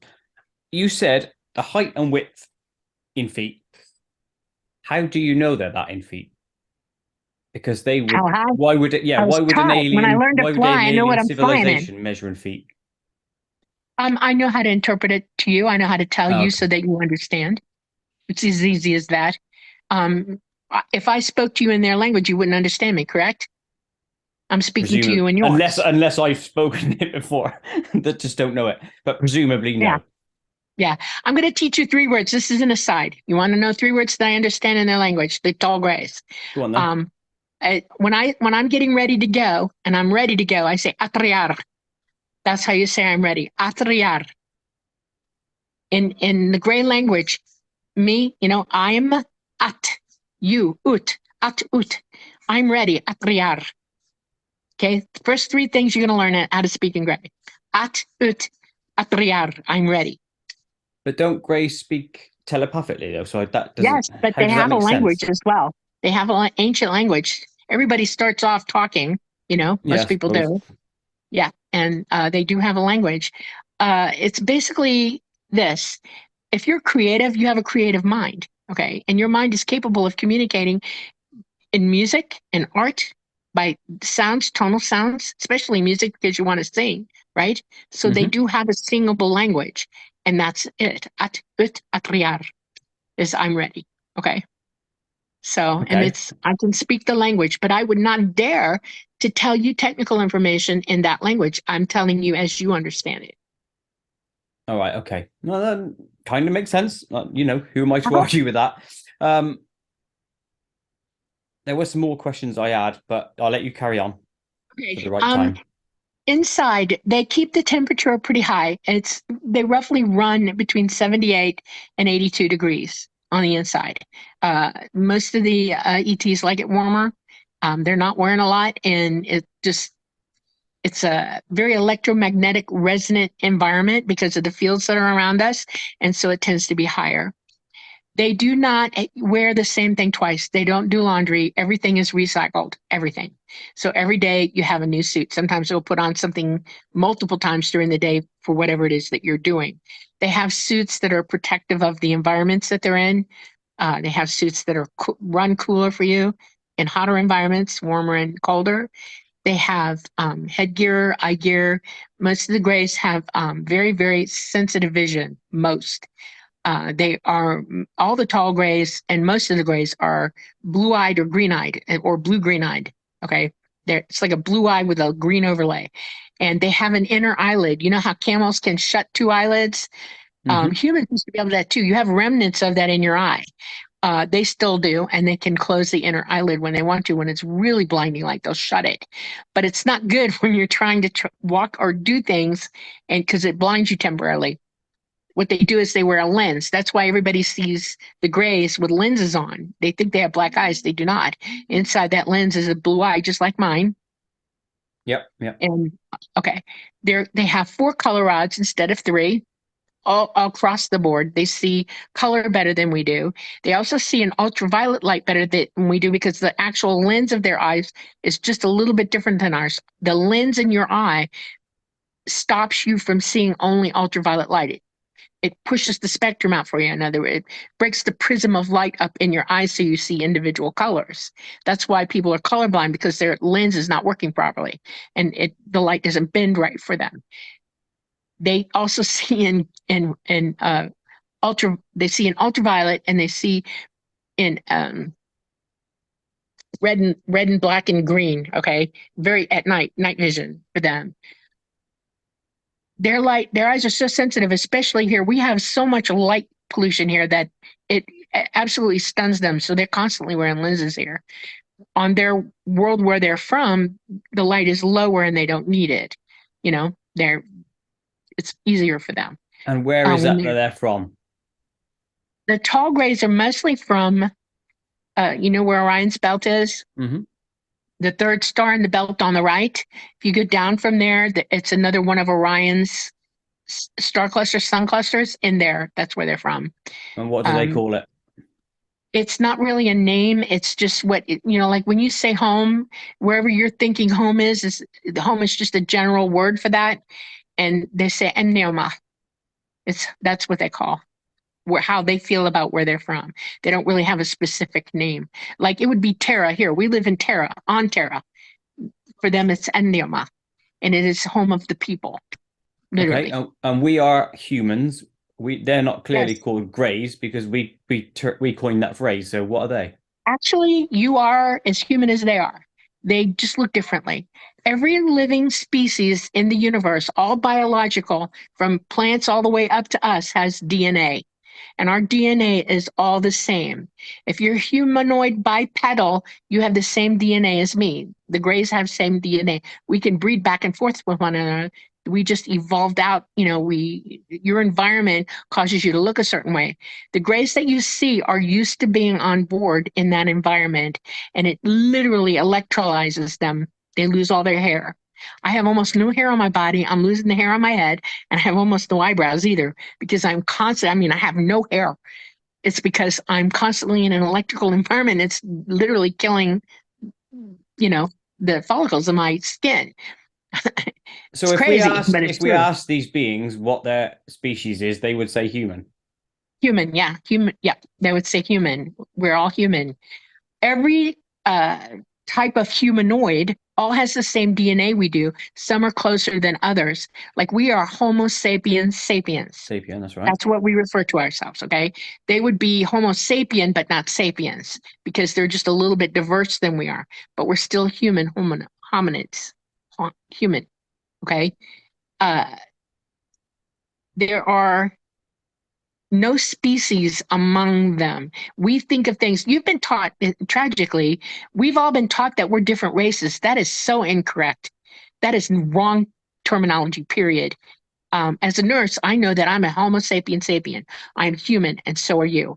And every single being on this planet is a human Homo sapien sapien. That's We right. look different because we're from different environments that caused our melanin to come up, or shape of our skin, eyes, whatever. This is from breeding. Like dogs were all one kind of dog, and then they bred them out, and they specifically went for characteristics. They're all exactly the same animal. They just look different. And yet we think we have the audacity to tell people that we're different races. Not true. Not true. The only thing that is different from us as species, and this would be different as in a dolphin is a different species than a human. They are not human. Okay? They're like cetaceans. Well, they're not cetaceans. Whales are cetaceans. Dolphins are in that family. But those are the species we're talking about, like arachnids, canines, felines, felidae, horses, equine, those are different species, but we all have the same DNA. We are related across the board, and all life in the universe is related that way. All of it. There are plants, there are animals, there are humans, everywhere, all over our universe. There is no difference. It is symmetry across the board. That's why I asked for that book to be called Symmetry, because of what it really is. But the crux of it is the gray is a species and it's a human, but just Right. evolved slightly differently to the Right. environment. Okay, now Correct. I've heard you mention before on other podcasts and stuff I've listened, and I read some of the book that you sent across about different types of greys. Yes, they have different ethnicities. Like we have different ethnicities. Like some grays are very short. They're kind of stocky looking. They're under 4 feet tall. They would be like a dwarf. Okay, and they Mm-hmm. kind of have their skin has more of a blue pallor to it, blue and gray. That's one of them, one of their ethnicities. Then they're the mid-sized grays. They have different number of fingers. They have 3 fingers instead of 4. Oh, two The fingers and a thumb. Yep, like that. Okay, okay. They use a prosthesis when they come here, little cups, suctiony kind of cups to, use dexterity. Otherwise, they use their ability to levitate things, psychometry. They do things from their mind. They don't need to, manipulate things physically like we do. But when they're here, they do, and they wear those prostheses to help them. Then there are the tall grays who have 4 fingers. Okay. Here's something funny. I Yeah. used to think when I was really young, I've known the grays my whole life since I was 5, that my pickets were going to fall off and I'd end up with 4 fingers. I strangely had that belief, like I was going to end up with 4 toes and 4 fingers. And I laughed about it when I realized why I thought that way, because I'm used to seeing the tall grays and they have 4 fingers. Right. So you were just telling me about the different species of greys before we took another cheeky little break. So you were saying the mid-sized ones have to wear a prosthesis. Right. And then there's the tall grays. So that's all of the grays that I know of. But they're all from the same place. No, no. Okay. Some of them are from the Zeta Reticuli, which is in our galaxy. Okay. There's a couple of systems in there that they're from. Also, the mid-sized guys, the little shorter ones, I don't want to use that word. They're just smaller. The smaller grays come Okay. from Zeta Reticuli as well. So. Okay. And do you know if you've ever asked and if they've ever told you what is the size of their populations? Oh God, it would be infinitesimally hard to calculate that. I mean, think about it. We have almost 9 billion people on this planet alone, just as one. Think of our universe, think of our galaxy alone, 280 million habitable worlds, okay?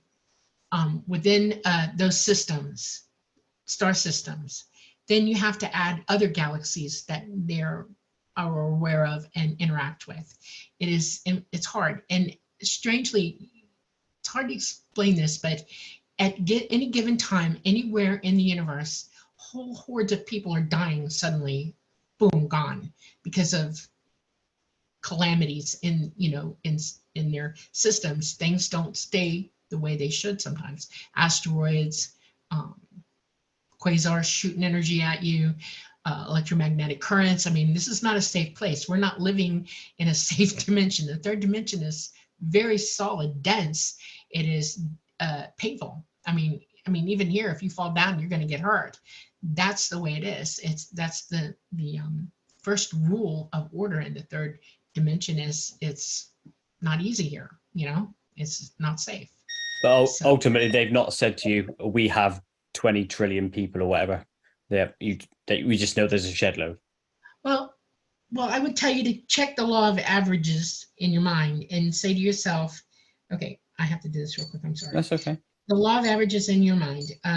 If we have almost 9 billion people on this planet, and you know how big it is, okay, that's not an average amount of people. That's an over average. We're almost in unsustainability right now.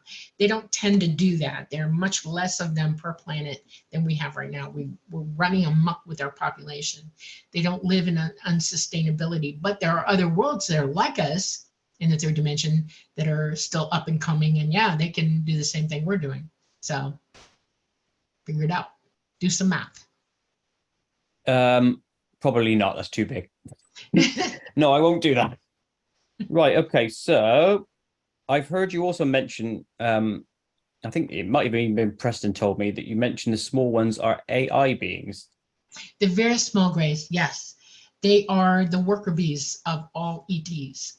They were actually probably designed by the smaller ETs inside of reticuli. They are biologically run, but they don't live like we do. They're not sentient as we are. In other words, they have no consciousness. They are programmed AI. And you can turn them off and stack them up like cordwood. But they take gamma radiation way better than we do. And so anytime that there's a lot of work to be done in space outside of a magnetosphere, that's your go-to guy right there. They also help on board bigger crafts or mother crafts or whatever. They're the worker bees of all ETs. Cool. I mentioned about the prosthesis. What do they eat or drink? Pretty much what we do. Every world has comparable vegetation and animal life. If you're alive, you eat. Everything in the universe that is biological has to eat, and something eats something else. That's just the way it is. We have to eat vegetables and meats to be healthy. They are the same way. The tall grays have different teeth than us because they eat way more meat than we do. They have very pointy teeth, and they have 4 more teeth than we do. They're smaller, and they don't like to show them. That's why you always see them with their mouth shut tight, because they don't want to scare the hell out of you. They're meat eaters, and they have canines as well. We're herbivores or omnivores or carnivores, depending on our tastes and what we want to imbibe. On this planet, it is not a good idea to be, I'm being deadly honest with you, we have ruined our food supply. We have put chemicals in our animals. We have sprayed our grounds with to toxify our foods. I mean, it's really hard to decide what to put in your mouth here. ET realizes that we do this, and they don't eat from here anymore. They don't drop down and pick fields for food or any of that. They have their own supplies that they bring with them. They have cattle. They have animals that they eat, like birds, fowl, just like we do. They eat eggs. They eat fish. They love fish. They eat more fish than we do, way more, like 50% more fish than we do. And have you seen this in action? Yeah, I've eaten with them, yes. And you've eaten their food? Yes. And what does that taste like? Really good. I like their fish better than our fish. I tend to like salty fish instead of freshwater fish. Freshwater fish here don't impress me much. I will eat catfish for some reason, but other than that, no freshwater fish. They cook it just like we do. I mean, they eat it in soup. They eat it baked. They eat it. They don't fry like we do. In other words, they don't make oils like we do. It's a different process for them and things like that. But Yeah, they eat fish. They use spices like we do. They love spice. Oh my God. You can smell it on board sometimes on the bigger ships. Like Talata has a bay you can cook, and you can smell it. It's heady, It's pretty good. Okay, so knowing that they are all living creatures, just like you or I, Yes, obviously with that comes natural processes. right, correct, Yeah. right. So, A, on a comedy Koit perspective, have you heard them fart? And B, Yes. do they, what's the toilet And scenario birds like? too. Yes, they eat, they drink, they imbibe. They don't drink alcohol, no drugs, none of that. But they do eat, and they like legumes and beans like we do too. And so yeah, they get, they fart. Uh, their natural processes are, they're not afraid to be who they are. In other words, we perfume everything for whatever reason. They do not. So they're a little bit more. So they enjoy their own farts. That's what you're saying. Not much, yeah. They don't care. They don't even think about it. Their circulation in the craft is very good. It removes and cleans the air up pretty quick. So if somebody does fart, it's gone, very, very fast. They go to the bathroom like we do. They have sex like we do. They have babies like we do. Everything. They have male and female. It's normal. It's human. Now I've heard before on the reproduction scenario that um, loads of other people have said down past interviews and stuff that the greys are a dying species, hence why they come here to harvest our genetic material, blah, blah, blah, No, blah, that's blah. So you're going against that theorem. totally. It's not true. Okay. It's a way to make you afraid of them. It's not true.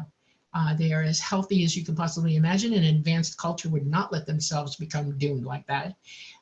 We're the idiots who couldn't breed for a while. If you remember in the 60s, men on this planet started, sperm count started dropping drastically. It And still is. started Yeah. declining, yes. We're not healthy, okay?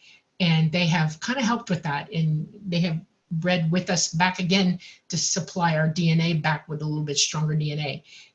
Like I said, our DNA is being destroyed by gamma radiation, and so they're upping us. We're related to them, really related to them, and that's why. Cool beans. Now, you also mentioned earlier about the clothing scenario, and here's the cross wire in my head as well. I've heard loads of people say they wear clothes, and you obviously said the same thing. And I hear loads of other people saying they're naked, blah blah blah. Can you Sometimes, yeah. explain that bit? And then the second part will be you said they recycle their clothes and they wear them for one day. So what is it like Star Trek where they lob it in the thingy? It's I can't even it's remember the name. Replicator. Is it no like no that? replicator. It is they carry. Um, there is one type of uniform that they put on. It's seamless and it's put on you, and it's not like a spray or anything. It's I don't even know how to describe it. It's a you dimensionally walk into it so that it fits your body. It's seamless. You can't get out of it once you're in it. You're using that for a certain period of time when you're off craft and you're in an area that you need to be wearing protective clothing. So you can't hide any bulges, can you, in that one? No, not at all. Yeah, sorry. It's a real quick way to know if they're male or female. uh, yeah. Other clothes they wear like gingham, denim. They like cotton, natural fibers. They wear natural fibers, but they are. It's not like they're burned. It goes into it chops them up, reduces them down back to stuff that's respun, but they take it all back to wherever that's reprocessed. So every craft has a complement of things to wear during the thing, and everything else is recycled back to go back and be remade and cleaned and everything. No worries. Okay, so let me see if I've got any more cheeky little questions here before you carry on. So I did put a load of questions together. Nothing about those, but I do want to know about other species when you get to that bit. I don't know whether we're at that part of the story or not, but I'll let you carry on. There are typically greys who see, or not greys, ETs, who seem to ethnically espouse different connection to different animals. In other words, like there's a crossover, or they've evolved they've read through enough to be human, but they're still carrying traits and characteristics of other animals. And I'll give you an example of how we are possibly able to do that as well. In our DNA, we have the DNA of other animals, other species in us. If you strung all our DNA out, we would have the DNA of everything in the universe, all of it. It just rolls up, dominant or, recessive genetics from generation to generation. I'll give you the first ones that I know about, the Anunnaki. They are very big beings. They live on a very low gravity world, and they're very big because of that. They're giant. They also have wings, which floored me. You see pictures of it when you're growing up, but you don't process it, okay? You say, oh, isn't that pretty? Somebody drew wings on this guy. So you've seen these? Yes, they actually really do have wings. They're unique, and they cannot fly in our environment because we're too heavy here. The gravity is they're so big, they can levitate, they can move themselves around that way, but flying, they can't. It's too strenuous. Their wings touch the floor. They have two sets, a set that are up like this, and they join in the middle, and then they have another set that are there and go down.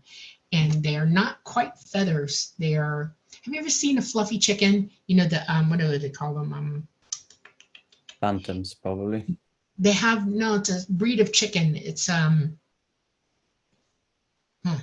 they look like they have hair instead of real feathers. Okay, I don't know. Ostrich, it's really, stringy hair, fluffy. It's sort of like that. It'll lay down flat, and it's in long, they're very uniform pieces of feather that come together and they integrate one another. They weave in, and when they flex, you can see them wave out like that. I had a chance to touch one. Mama was talking. We were on a board of mothership, and Mama was talking to two of them along with two other ET, and I just happened to be walking around and staring at him, and I'm thinking, hey, look at that, it just blew my mind. And I'm really staring at him, and he can hear me. And he looked back at me, and he went, like that at me, and I was like, oh, I'm a little kid. And I'm running up to him, and I pet him like this, like you would pet a cat. I pet his wings, and he ruffled for me, and I freaked me to pieces because they control them easily. I mean, it's an appendage of theirs. And he let me stroke it for a few minutes and look at it, and touch, and then that was enough. And he shrugged and went, okay, back, So I backed away, and I became obsessed to understand how that works in the frame of their anatomy, how in the heck, because they had two arms and two legs, but they still had those wings. And it's when you go down their spinal column, they have extra muscles about the thoracic part of their spine, huge muscles, and they come from that. They come out of that, and they when they flex, when you flex your back or you pull your chest around like this, your shoulders, they actually can flex and move their wings that way, and they have the ability to move them with those muscles in their back, and they're huge. And it just amazed me. So that's the Anunnaki. So obviously, when you saw this creature, did you get a chance to ask again the old nuts and bolts? Where are you from? Blah blah blah. Why have you got the wings? They are very, very ancient. They're very advanced beings, and he tolerated me being there. It was basically to show me, let me learn something about him. But to talk to me, no, he did not do that at all. I didn't get that chance. I was young.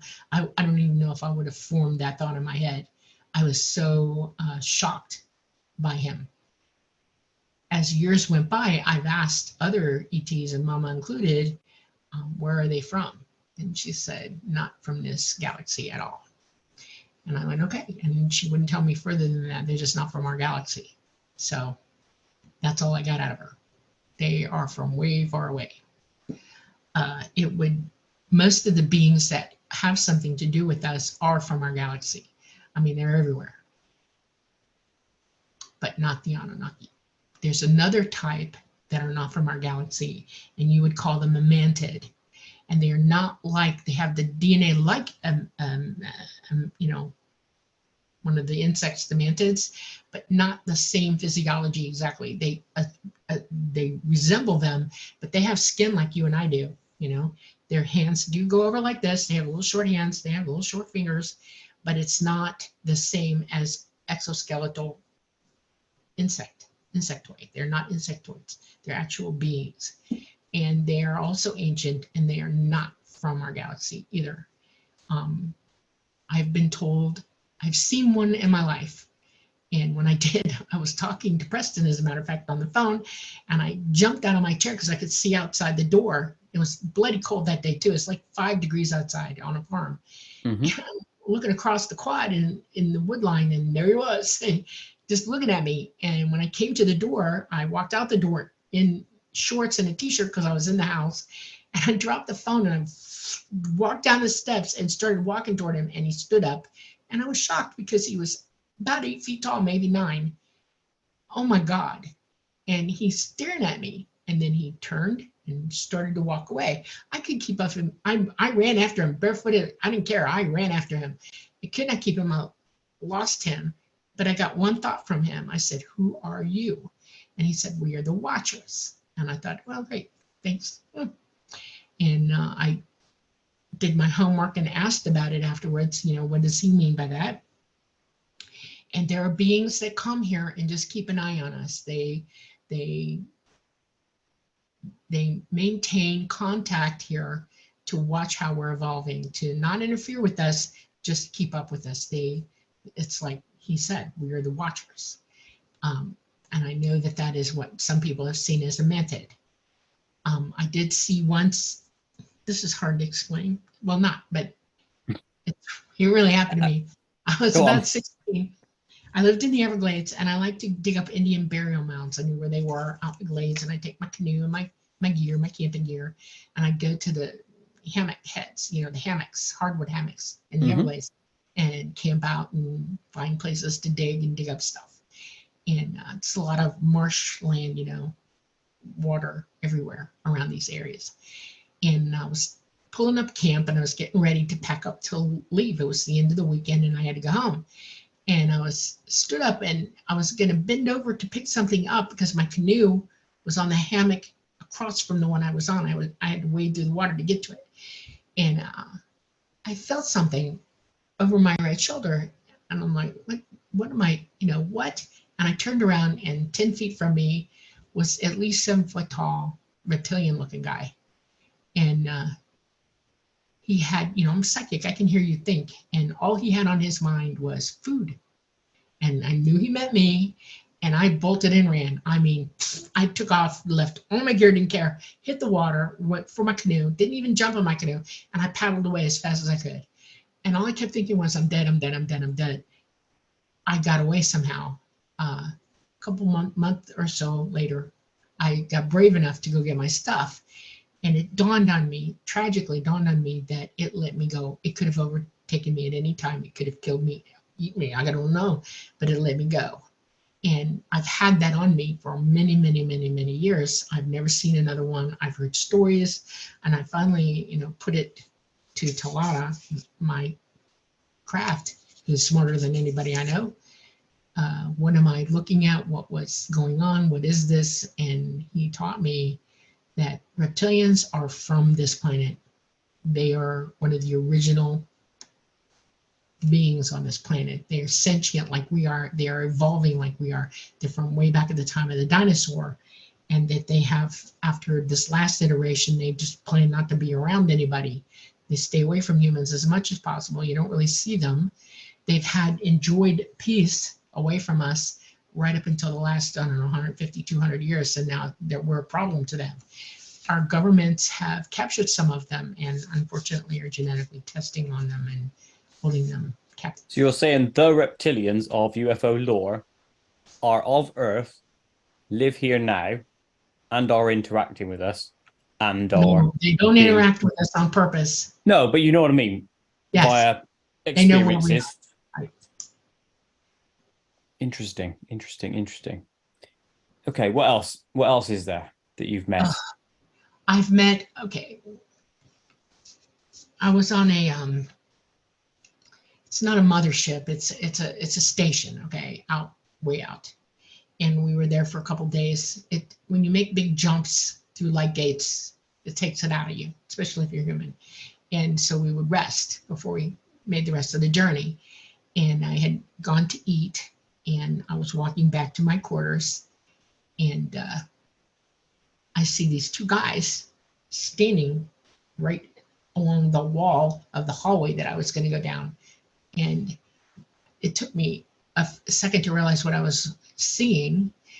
They looked like Horus, you know, or what's the underworld, the Egyptian god of the other side. Osiris? Looks like Osiris. No, not Osiris. Anubis. The dog. Oh yeah, Right, Anubis. Anubis. Yeah. Okay. They look like Anubis. They're giant, humanoid looking, big muscles. They had clawed hands and clawed feet, long faces, you know, like a baboon. Canines you can't even imagine. Beautiful black eyes and ears that stood up. And they were wearing comparable, you know, like kilts. And they were just standing there staring at me. And I thought, I got to walk by these guys. And I'm only around 10 at this point. And I thought, okay, I can do this. So I started walking by them, and I was going to say something, you know, hey, how you doing? You know, and they're just like at me. And I kept going. And you know how your eyes follow what you're looking at? And I'm like all the way into the back of my head on my right side with my eyes. And I could hear them breathing. And one of them went, at me, growled. And I went back to my quarters, and I immediately contacted Mama. She came, and I said, what did I just see? Who are they? And she said, they guard us. They are with us to make sure that we're okay, because we do go to worlds that are not okay, and they protect us. That's why they're with us. I'm like, oh, okay. And I've seen them a couple other times. One that's hard to explain to you. I can OBE, and I can remote view. And I used to do Georgia CE5s. I was part of a group that had just started up, and we were young, and we did, besides CE5 nights, we would teach each other how to remote view, and I helped them learn how to be psychic, stuff like that. And I was in Florida, and this was a CE5 in Georgia, and I couldn't be there. And one of the guys said, just remote view what happens. Let's see, you know. And so I did. I remote viewed. And when I got there, I went into dead shock, because remote viewing also into the room was one of these guys.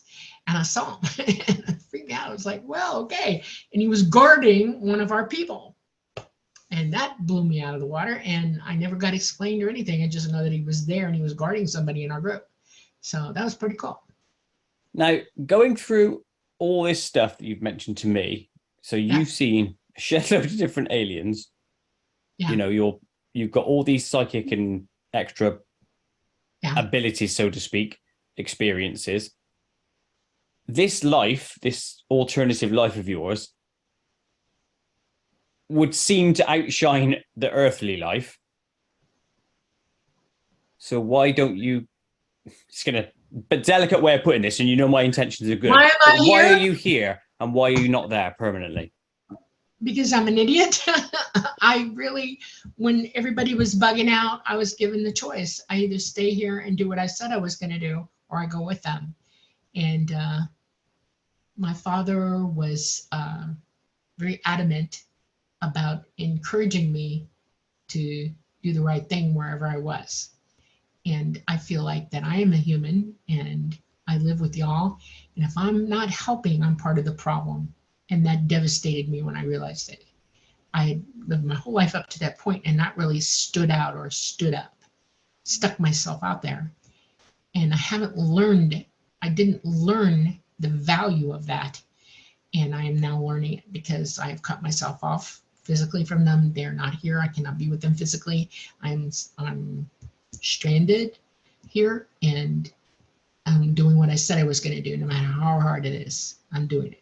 And what you said you were going to do is what? Disseminate information. Yes, absolutely. And how do you think that's going? I have bad days and good days. I have frustrating days and days where I just want to smack people. Okay. Yeah, it's hard. Humans are tough nuts. They really are. You can talk all day long, some people, and they don't hear a third of what you've said. And they're overlaying, humans have a tendency to do this, and I can hear it when they're doing it. You're inside your own head and you've got this conversation rolling and you're thinking while somebody else is talking. Yep. You realize that you're interrupting that conversation to you for your own mouth going. And it's not any way to learn at all. If you can't attend to what you're learning or hearing, you're screwed. Thing is, though, as you know, with any conversation, you have to think of the next bit in order to interact. And that's just how we interact, because we are a verbal creature and or body. Yes, but you can listen and then attend. In other words, you're not overlaying. I don't overlay what you say to me. I hear you perfectly. I know what you're saying. I actually hear you. I do not try to misdirect you or talk you or act like I heard what you said. I heard what you said and I answer you perfectly. Now, tomorrow, somebody's going to ask me, what was your conversation? How did it go? And I can tell you perfectly what went on. I can tell you minute to minute to minute because I attend to what I see, hear, and feel. I'm not got this 24/7 overlay of fear. What did I eat? I'm hungry. Somebody's bothering me. There's a fly in my hair. That kind of thing. I can blot it out. And that's what we need to learn to do here. That's part of the problem. People are too busy being self-absorbed, non-empathetic, and not hearing, seeing, and feeling what's really going on around them. It's part of being psychic, as a matter of fact. You need to learn to be quiet, be still, listen, shut up, and hear and see and feel. And you learn faster that way. You do, but here's the weird thing, right? Is I'm a very logical person and I'm a deep thinker. And I always have a question and I'm always on the cusp of a rude joke. So far tonight, I've stopped probably 50 rude jokes from coming out, right? Okay. So that's what's going on in people's minds all the time. And I think everyone's like that. I think there's a few enlightened people around the globe that can do that. Shut down, calm. I set it aside. Now, I have 3 modes that I'm in. Like if I'm just with friends, I'm a sarcastic person. I can be sarcastic at the flip of anything. You give me a reason and I'll come back at you with it. I love to tease people that way. I'm also inquisitive. One of the things that I learned from my ET brothers and sisters is that I don't have the right to delve deep into your mind. It's impolite, it's unethical, and it's just not done. So what they do is they'll tap to see if you're paying attention. In other words, I'll lightly skim the surface of who you are and see what's going on. You're either happy, sad, mad, hurt. I can pick that up right away. And then if you hear me, and a lot of people don't realize that, but we're communicating all the time. You and I are in psychic communion with one another, whether you realize it or not. And I can hear questions that you're forming. I can hear how you're reacting to what I'm saying. I'm empathetic that way. And so that's another mode of being. And then I'm outright can jump in your head and have a conversation with you if you're able to converse with me back. If you're not, I won't go there at all because it's like opening the door and you're naked. No, don't do that. So during this whole X amount of conversations we've had, because we've had to record this in parts, you've heard what I've been thinking. On the surface, yes. And you're very dubious. You're going to do a lot of homework, I believe. You're going to look everything up, and you may have a friend who's good with photography and stuff like that and seriously go over what I sent you.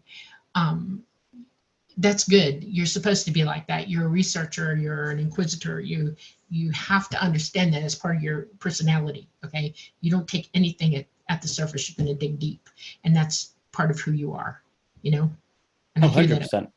Yes. So I would never accept anything at face value, because why would you?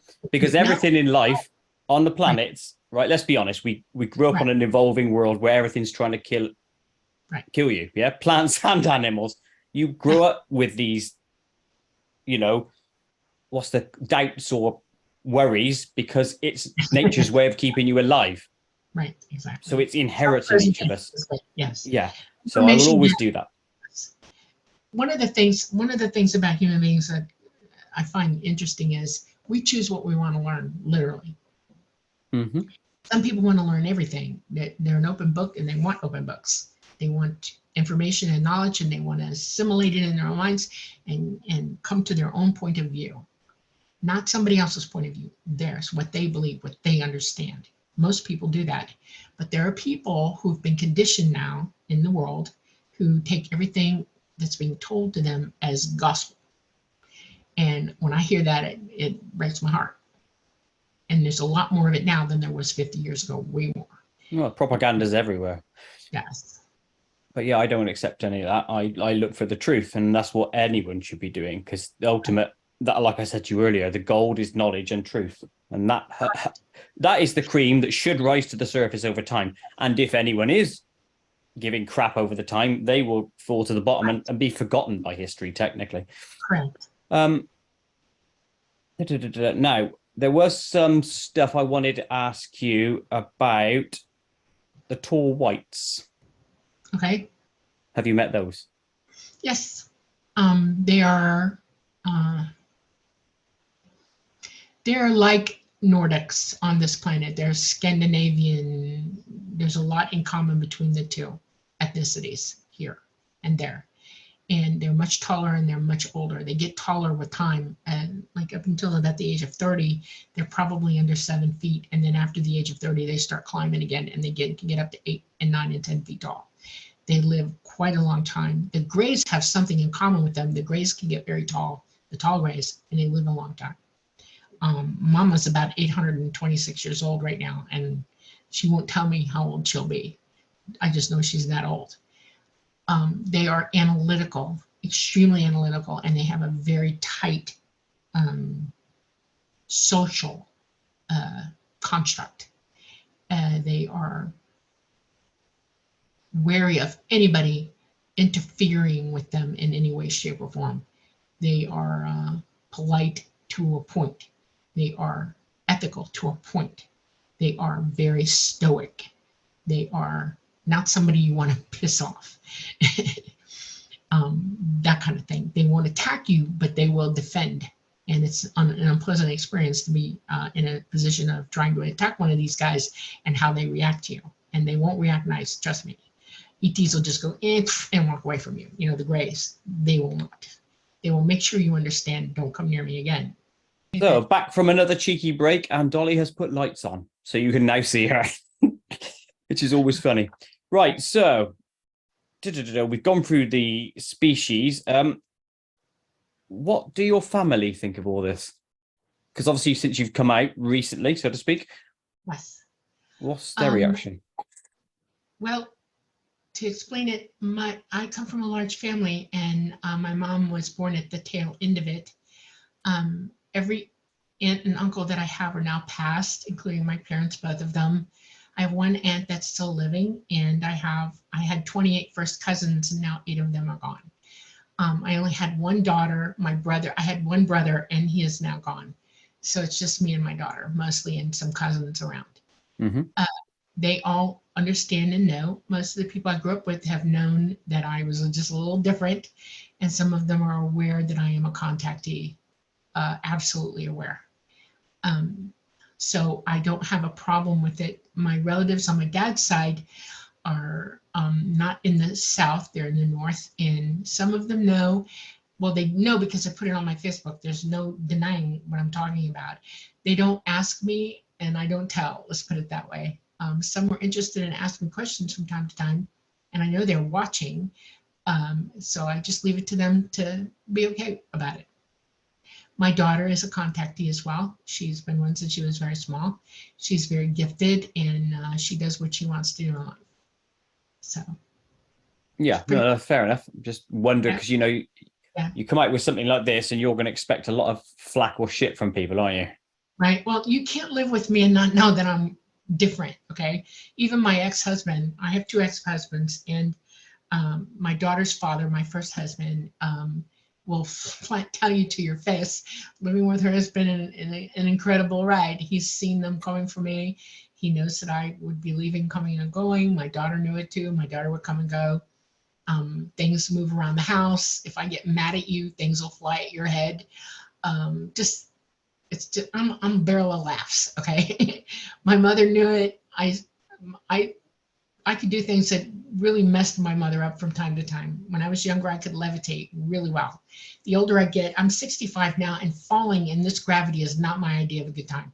And if I miss or not strong enough to do it, because we've got issues with, the radiation coming in, it messes with my head a little bit. I don't even attempt it anymore.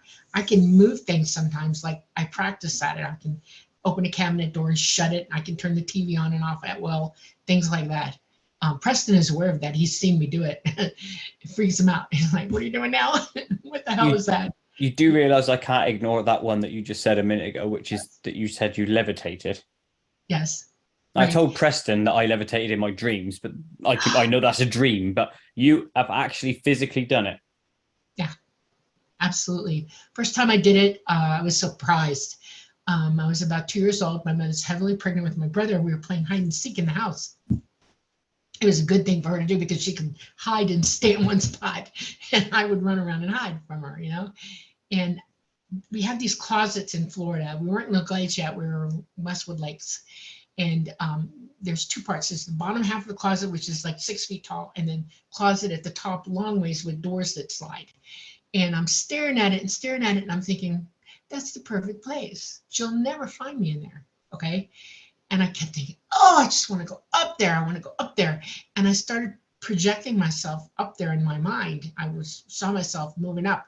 And for some stupid reason, it worked. It lifted me up. My body followed my mind. And I went all the way up, and the door opened, and I shoved in and rolled onto my back and laid there thinking, oh my God, I did it. And I shut the door with my foot and started laughing. And she could hear me in the house laughing. She did not think that I would be up there at all. This is in a hallway. They're about 3.5 feet wide, 4 feet wide. I'm 2. How the hell? No chair, no nothing. It took her an hour to figure out it was me up there. And when she got on the chair and went up there, she nearly fainted. She's like, how did you get up there? She thought somebody got in the house and put me up there, and I was laughing about it. No, I didn't. When I was really about, I don't know, my brother was probably 3, I could go to the ceiling in the hallways, and I would just sort of like stay there. And I would put my footprints on the ceiling when I was up there. I like to do stuff like that. And I thought I could bring my brother up here, okay? And I thought, how do I do that? How do I teach my brother how to levitate? Well, so I thought I can lift him. And I did. I got him up there with me. And my mother we were just up there, and my mother chose to walk under us. And it shocked me. And my mind went boop, and we went down on top of her, at which point we both got in a lot of trouble. She couldn't understand how I did it. She didn't see us fall. She just felt the crash as we landed on her. Yeah. I've saved myself a couple times. I could levitate up into the top of a tree and just hang out, or I could stand on a branch and levitate across to another tree. I would do that. At night, I would go outside and go around the property, just buzz around. And I was very gregarious as a child and wanted to see everything. I actually there was a Miccosukee Indian school near us in the Glades, and I was in elementary school, and I flew out there, levitated out, and went around the school a couple of times and thought, oh my God. And then something saw me, and that scared me a little bit, and I made it home just in time. I don't know what I would have done if I'd hit the ground. And I learned better than to do things that were dangerous for me. And so I guarded myself. I can also OBE. I know how to go out of body very easily. And that's like levitating. And I would fly around and do things, where I lived. I would just visit friends. It wasn't until I was about 12, and I thought, I want to go somewhere. Mm-hmm. And I decided to go to France. I wanted to see the Eiffel Tower. And all I had to do was think about it really, really hard. And it took me a minute or two, but I went. It took me very fast. And I saw the Eiffel Tower, and then I came back. And I thought, wow, I can do this anywhere. And over my lifetime, I've learned that you can OBE anywhere in the universe. You really can. That's not impossible. You can do it.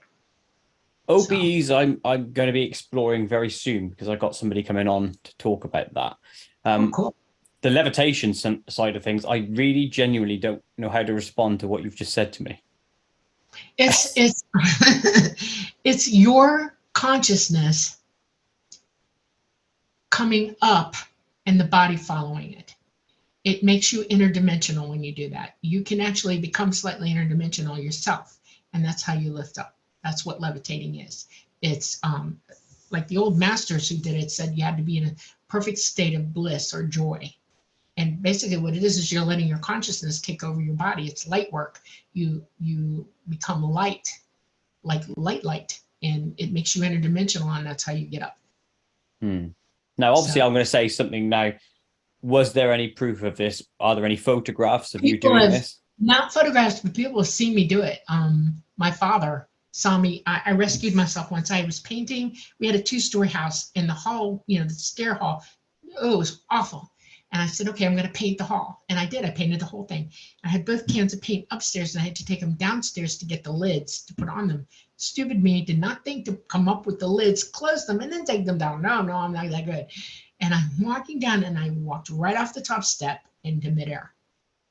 And I thought, oh my God, oh my God, oh my God. And I stopped myself from dying because I slowed down my descent. I sort of levitated and went down around the turn at the bottom and landed on both my feet, and only one drip of paint. And I screamed when I did it. When it happened, I was like, ah! Oh my God, it was right there. He walked in and saw me do it. He's like, oh my God, he was like, put the hands down. And it felt like my heart was going 8,000 miles an hour. I almost got sick from it. And he said, how did you do that? And all I can tell you is I levitated myself from dying. It was an instinct not to die that day. Now, surely from your dad's perspective, that would have been one of the strangest things anyone would ever witness. And surely he'd want answers to that. This is the man who saw me perform feats my entire life. Literally. One of my games, my dad was an airborne ranger, and I wanted to be one so bad. And he didn't tell me till I was older that would never happen in my age group, okay, when I was growing up. And I used to love airborne, and we were on Fort Benning many times, and I knew what the training was. I watched them do it. And so I'd go up to the roof, and I would run off the end of the roof and drop to the ground. And it's about the right speed. And you drop, tuck, and roll, okay? And I would drop, tuck, and roll. And they'd hear me in the house, dum, dum, dum, dum, dum, jump, and then see me come down. And my dad said that I was always a little bit slower than I should have been, that I was somehow breaking myself, okay? I was also a kid who could be staring you dead in the face, and if you were to my side, I would do this, go straight down and stop on the floor on fingers. And they didn't know how I could do that either. I was a toe walker early, only I would walk an inch off the floor with my toes. If I was angry, like I said, I have that poltergeisty kind of thing. Things will fly off of shelves, doors will slam and open and break, windows will smash, glass will break. I'm kinetic, very, very kinetic. So have you been tested for all this? My father thought it would be all right to let the Army test me. So you have been tested. Well, when I was 5, it was a very bad situation though, because it was in the MK Ultra program, and it was at Homestead Air Force Base. And they tried to put me into the program, and my dad's friend, who was a general, said, get me out. He wrote orders to pull me, and my dad went in there with the orders in their hand, and you don't piss off an airborne ranger. They let me go.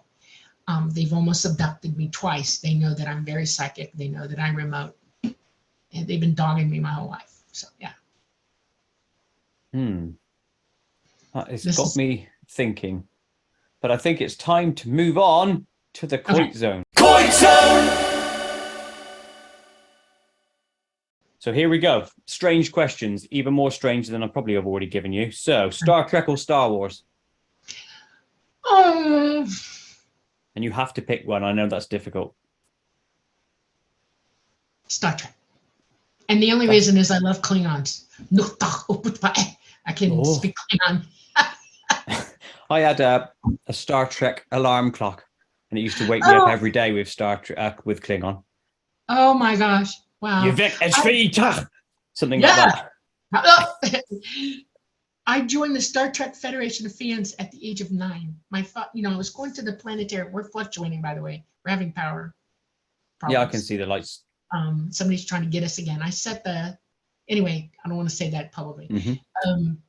So at the Miami Transit Planetarium, I took astronomy classes there, and it's right next to Vizcaya in Miami. And my dad said, "We're going to the planetarium," and I said, "Oh, why?" I thought we were going to go watch one of the shows, which I loved. And when we got there, we went into a room with about 15 other families and watched an unshown Star Trek episode. And people from the Star Trek Federation of Fans were there, and we signed up. So 1968. I was so proud of myself. I was like, whoa. And I've been a Star Trek Federation of Fans my whole life. And then I joined the Klingon Federation. That was fun. And I have a name, Kadar. So yes, Star Trek. Good. Bang on. Yeah. I also love Star Trek. Right. Bacon, crispy or floppy? Crispy. I'll eat it both ways, but crispy, yes. Have you ever had a tooth out? A tooth out? Yes. Yeah. Yes. For many reasons. One of the first ones is when I was about 7, my dad was playing, our family was playing this game called Time Bomb. And it was a plastic bomb. You wind it up and it goes tick, tick, tick, tick, tick, and you blast it around like hot potato. Yeah, I know the one, yeah. My dad lobbed it to me and I caught it with my face. And it cracked my top front tooth. Oh, gosh. So I got a thing. Then in softball, I got hit in the face with a bat. Ooh, that was a bad day. Then I had was in it's hard to explain, but it was out in the field and we were training for something. I was in the Army, and I took terrible hit to my face and lost a bunch of teeth over here. And then long story short, I got poisoned and my kidneys failed, and I have a transplant now. But to get the transplant, they warned me that I could get an infection because I had missing teeth or cracked teeth, and that it would be better to take them all. So they removed all my teeth to prevent that from happening. So these are, jeez, yeah. So you have had teeth out then? Yes. Literally all of them. Now, I suppose the pertinent question from all that is, did you win that game when your dad threw the thing at you? No. Oh, that makes it even worse then, doesn't it? Jeez. Right. What was the last thing, funnily this, because it leads into this question, what was the last thing you threw? Oh, a bone for the dog. I just saved a Great Dane and I bought a giant bone. And she ran off the porch, and I'm standing on the porch and I'm trying to get her to come back and get it. And she's like, "Oh no, throw it." So I threw this huge bone as far as I could, and it went flip, flip, flip, flip to the yard, stood almost straight up, and she grabbed it. So yeah, a bone. A bone. Right. 2 pillows or 1? 5. 5. That was not one of the options for you there. So we have to say 2. Okay. 2. But 5. Yes. Worst holiday you've had and why?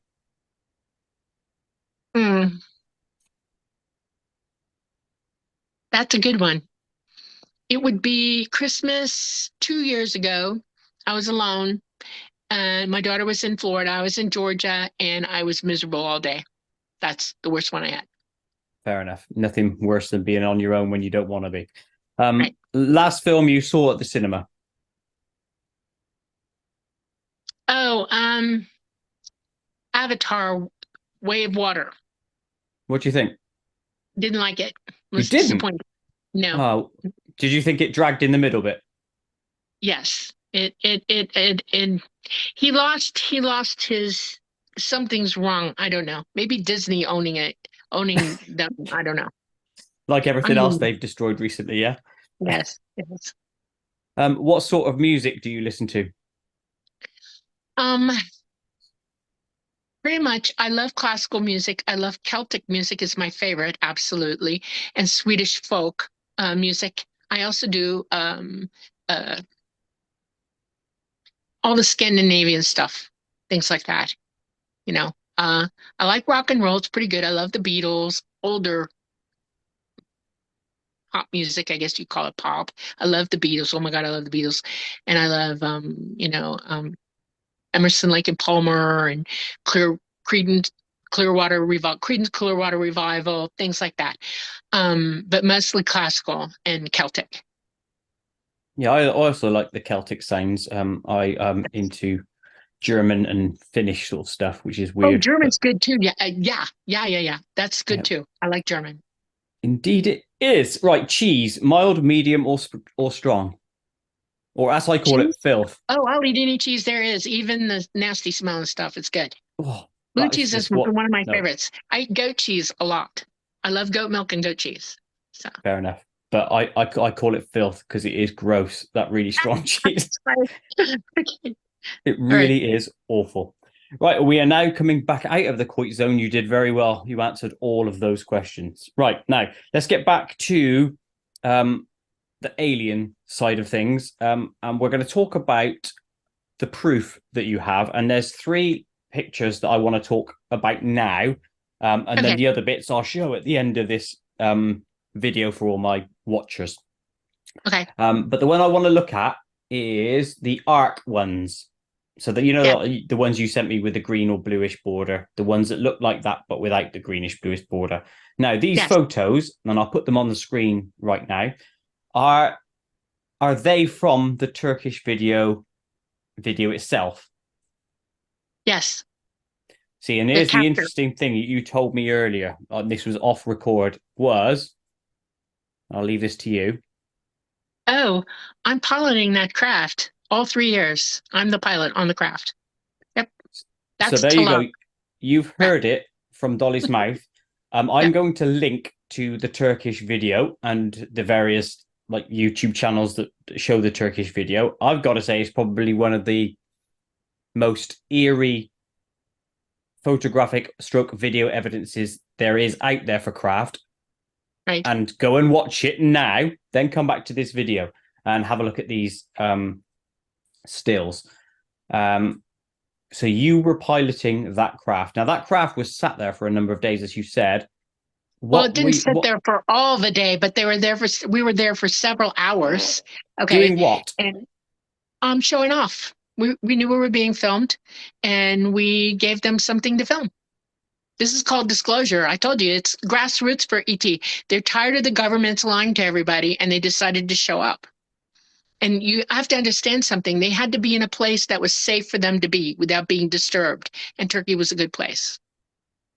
Fair enough. Now, that craft was apparently, 20, 30 miles offshore or something. And it was only seen really with a huge lens. Yes, right. Yeah. So if that chap hadn't had a big lens, then how would it have been seen? Like the pictures that I showed you from Laughlin, Nevada. That's what you would have seen. So just the light part of it rather than the actual craft outliney sort of shenanigans. Now, then that branches into this photo, which I'm going to show on the screen now, which I've titled Alien. Now, this looks just like a bunch of blobs initially, but if you've watched the Turkish video, you will know that this is at high zoom and then digital zoom at the end, which is obviously going to create some artifacting. So that alien sort of head top left, which is a bit purpley greenish, and you can sort of see a face there. Who is that creature?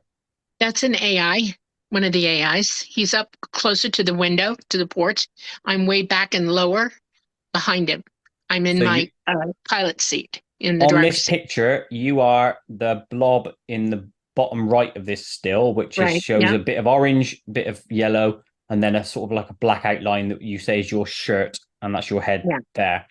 My neck. So, so you are behind the creature, which looks top left. He's at the forefront and you are in the background. Right. He's speaking to me. He's like letting me know what he's looking at. You know, we're having a conversation. So at that point, did you know that you were being filmed? Yes, I did. Absolutely. And what did the creature say to you about that, or did they not care because they're AI? We were wondering if we needed to come in closer. He was asking for permission, and I was denying him. I had specific instructions not to get too close, that if we had to command jump, lift out fast, I had to have clear area to do it in. I was over the water, way over the water, and I needed to keep it that way because when I power up, it is an immense energy shift, and it's very radioactive, and we couldn't be over anybody when we did it. So that's why. So that's why you're far away. Yes. Okay, so there you have it, guys. You've heard that Dolly is the one piloting the Turkish video UFO. Interesting scenario. I need to go away and do loads more research myself on this one because I really liked the Turkish video. Now this leads me to one more thing, which is about proof in and of itself. In the book that was sent over to me, I saw some parts in that's where you said you tried to bring things off that craft to take back to this world to show people and or prove it, but they never let you. No, now, not at all. I understand how that can come across, right? Because if I heard that myself, that sounds like an excuse why we haven't had proof. What is the reason that these creatures won't give you something and say, there it is, 100% proof, piss off all my detractors? Why doesn't because that the happen? technology involved with it is not, you're not ready for. Literally. You shouldn't have it. Period. No offense to anybody, but there are things that are so technologically advanced to us that in the wrong hands, if you're going to make something weaponize it, it's a bad thing. And so I wasn't allowed to take it off. Okay, so let's go. This is partially jokey when I say this, but there's also some sort of like intent behind it, which is to say, then why don't you guys have put party hats on and take a Polaroid going, yeah, see, we're real. And then well, we've hand done that some over. weird things like that. I mean, think about it. We have gone to drive-in theaters and hung out over drive-in theaters, let people see us that way, hundreds of people at a time. There are thousands of reports of this because it's true. We've done it. We've gone 4th of July. We hang out just to watch the fireworks. Okay. But it's a way to be seen by people. And then we hang around after the fireworks and let you see us. We go to ball games. We go to cities.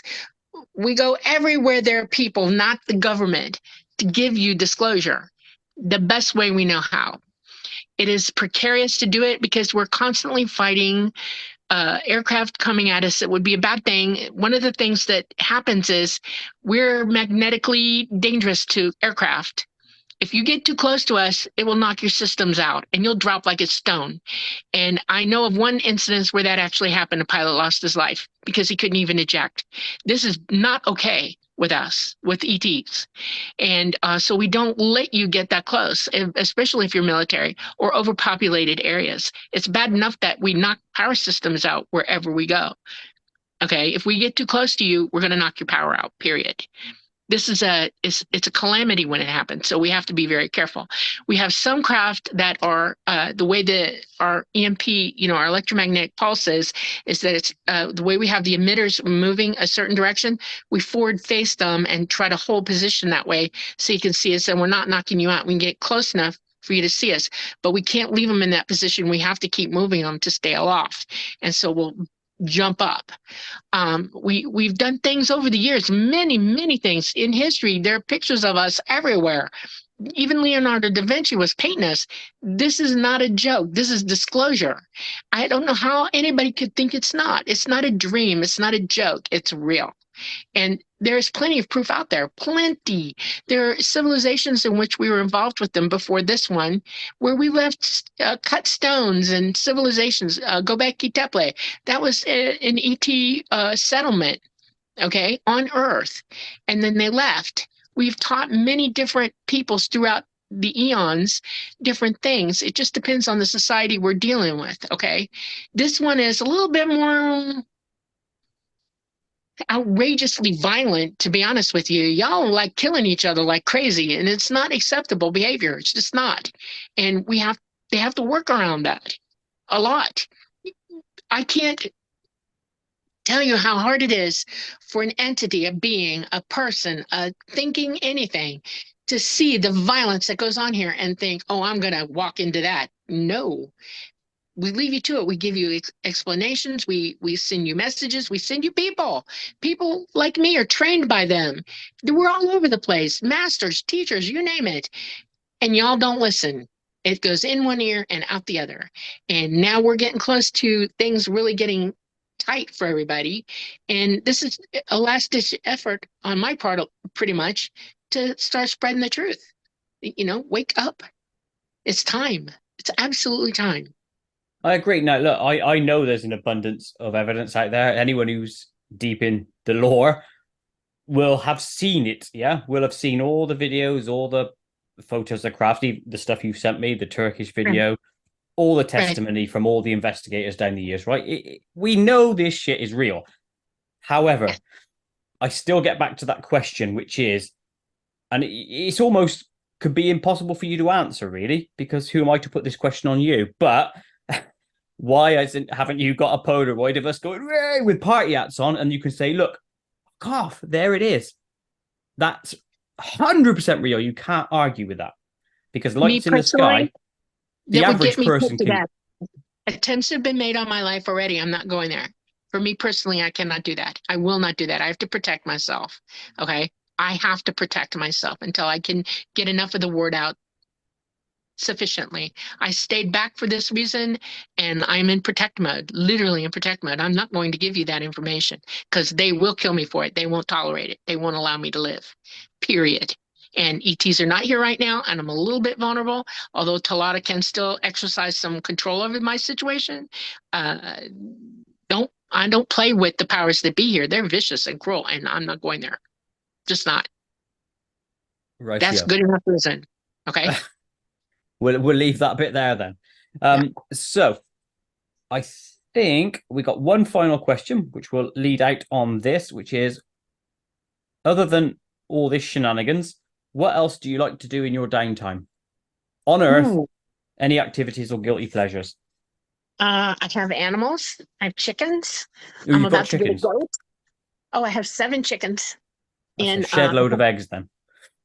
not yet. They're babies. I just started raising them. They're only 3 months old. I raised them from chicks in my bathtub because it was wintertime and I didn't have a brooder.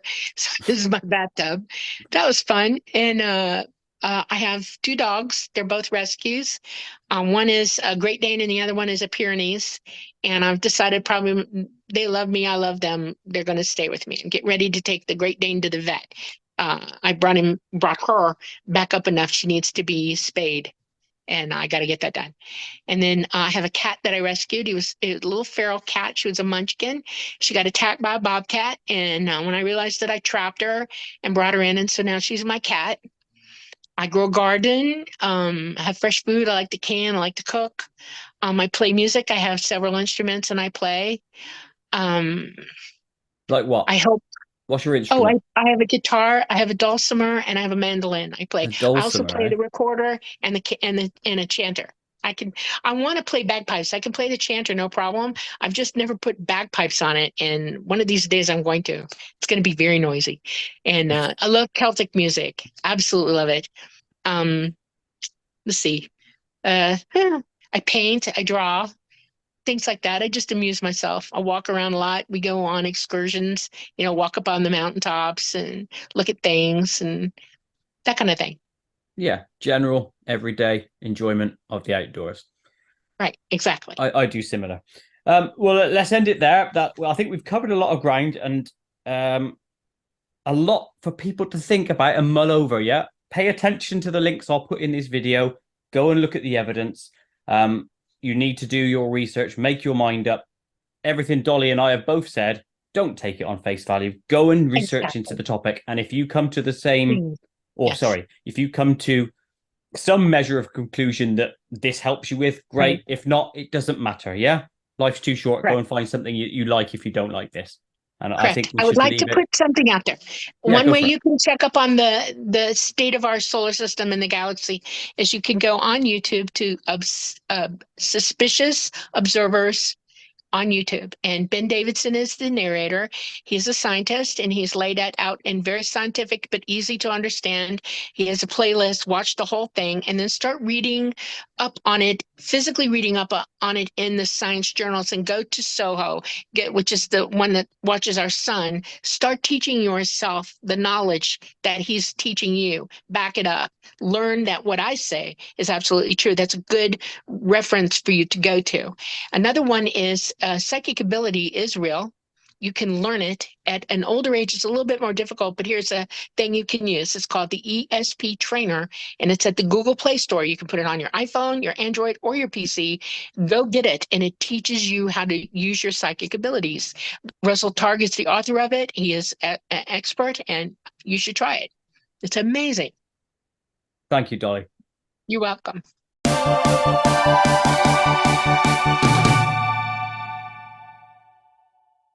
To watch other episodes of KoitCast, or indeed animations I've made, click the image top middle. Click the image top left to download some of my songs, and click the image top right to subscribe to my channel, and make sure you tick that notification bell so you never miss an upload.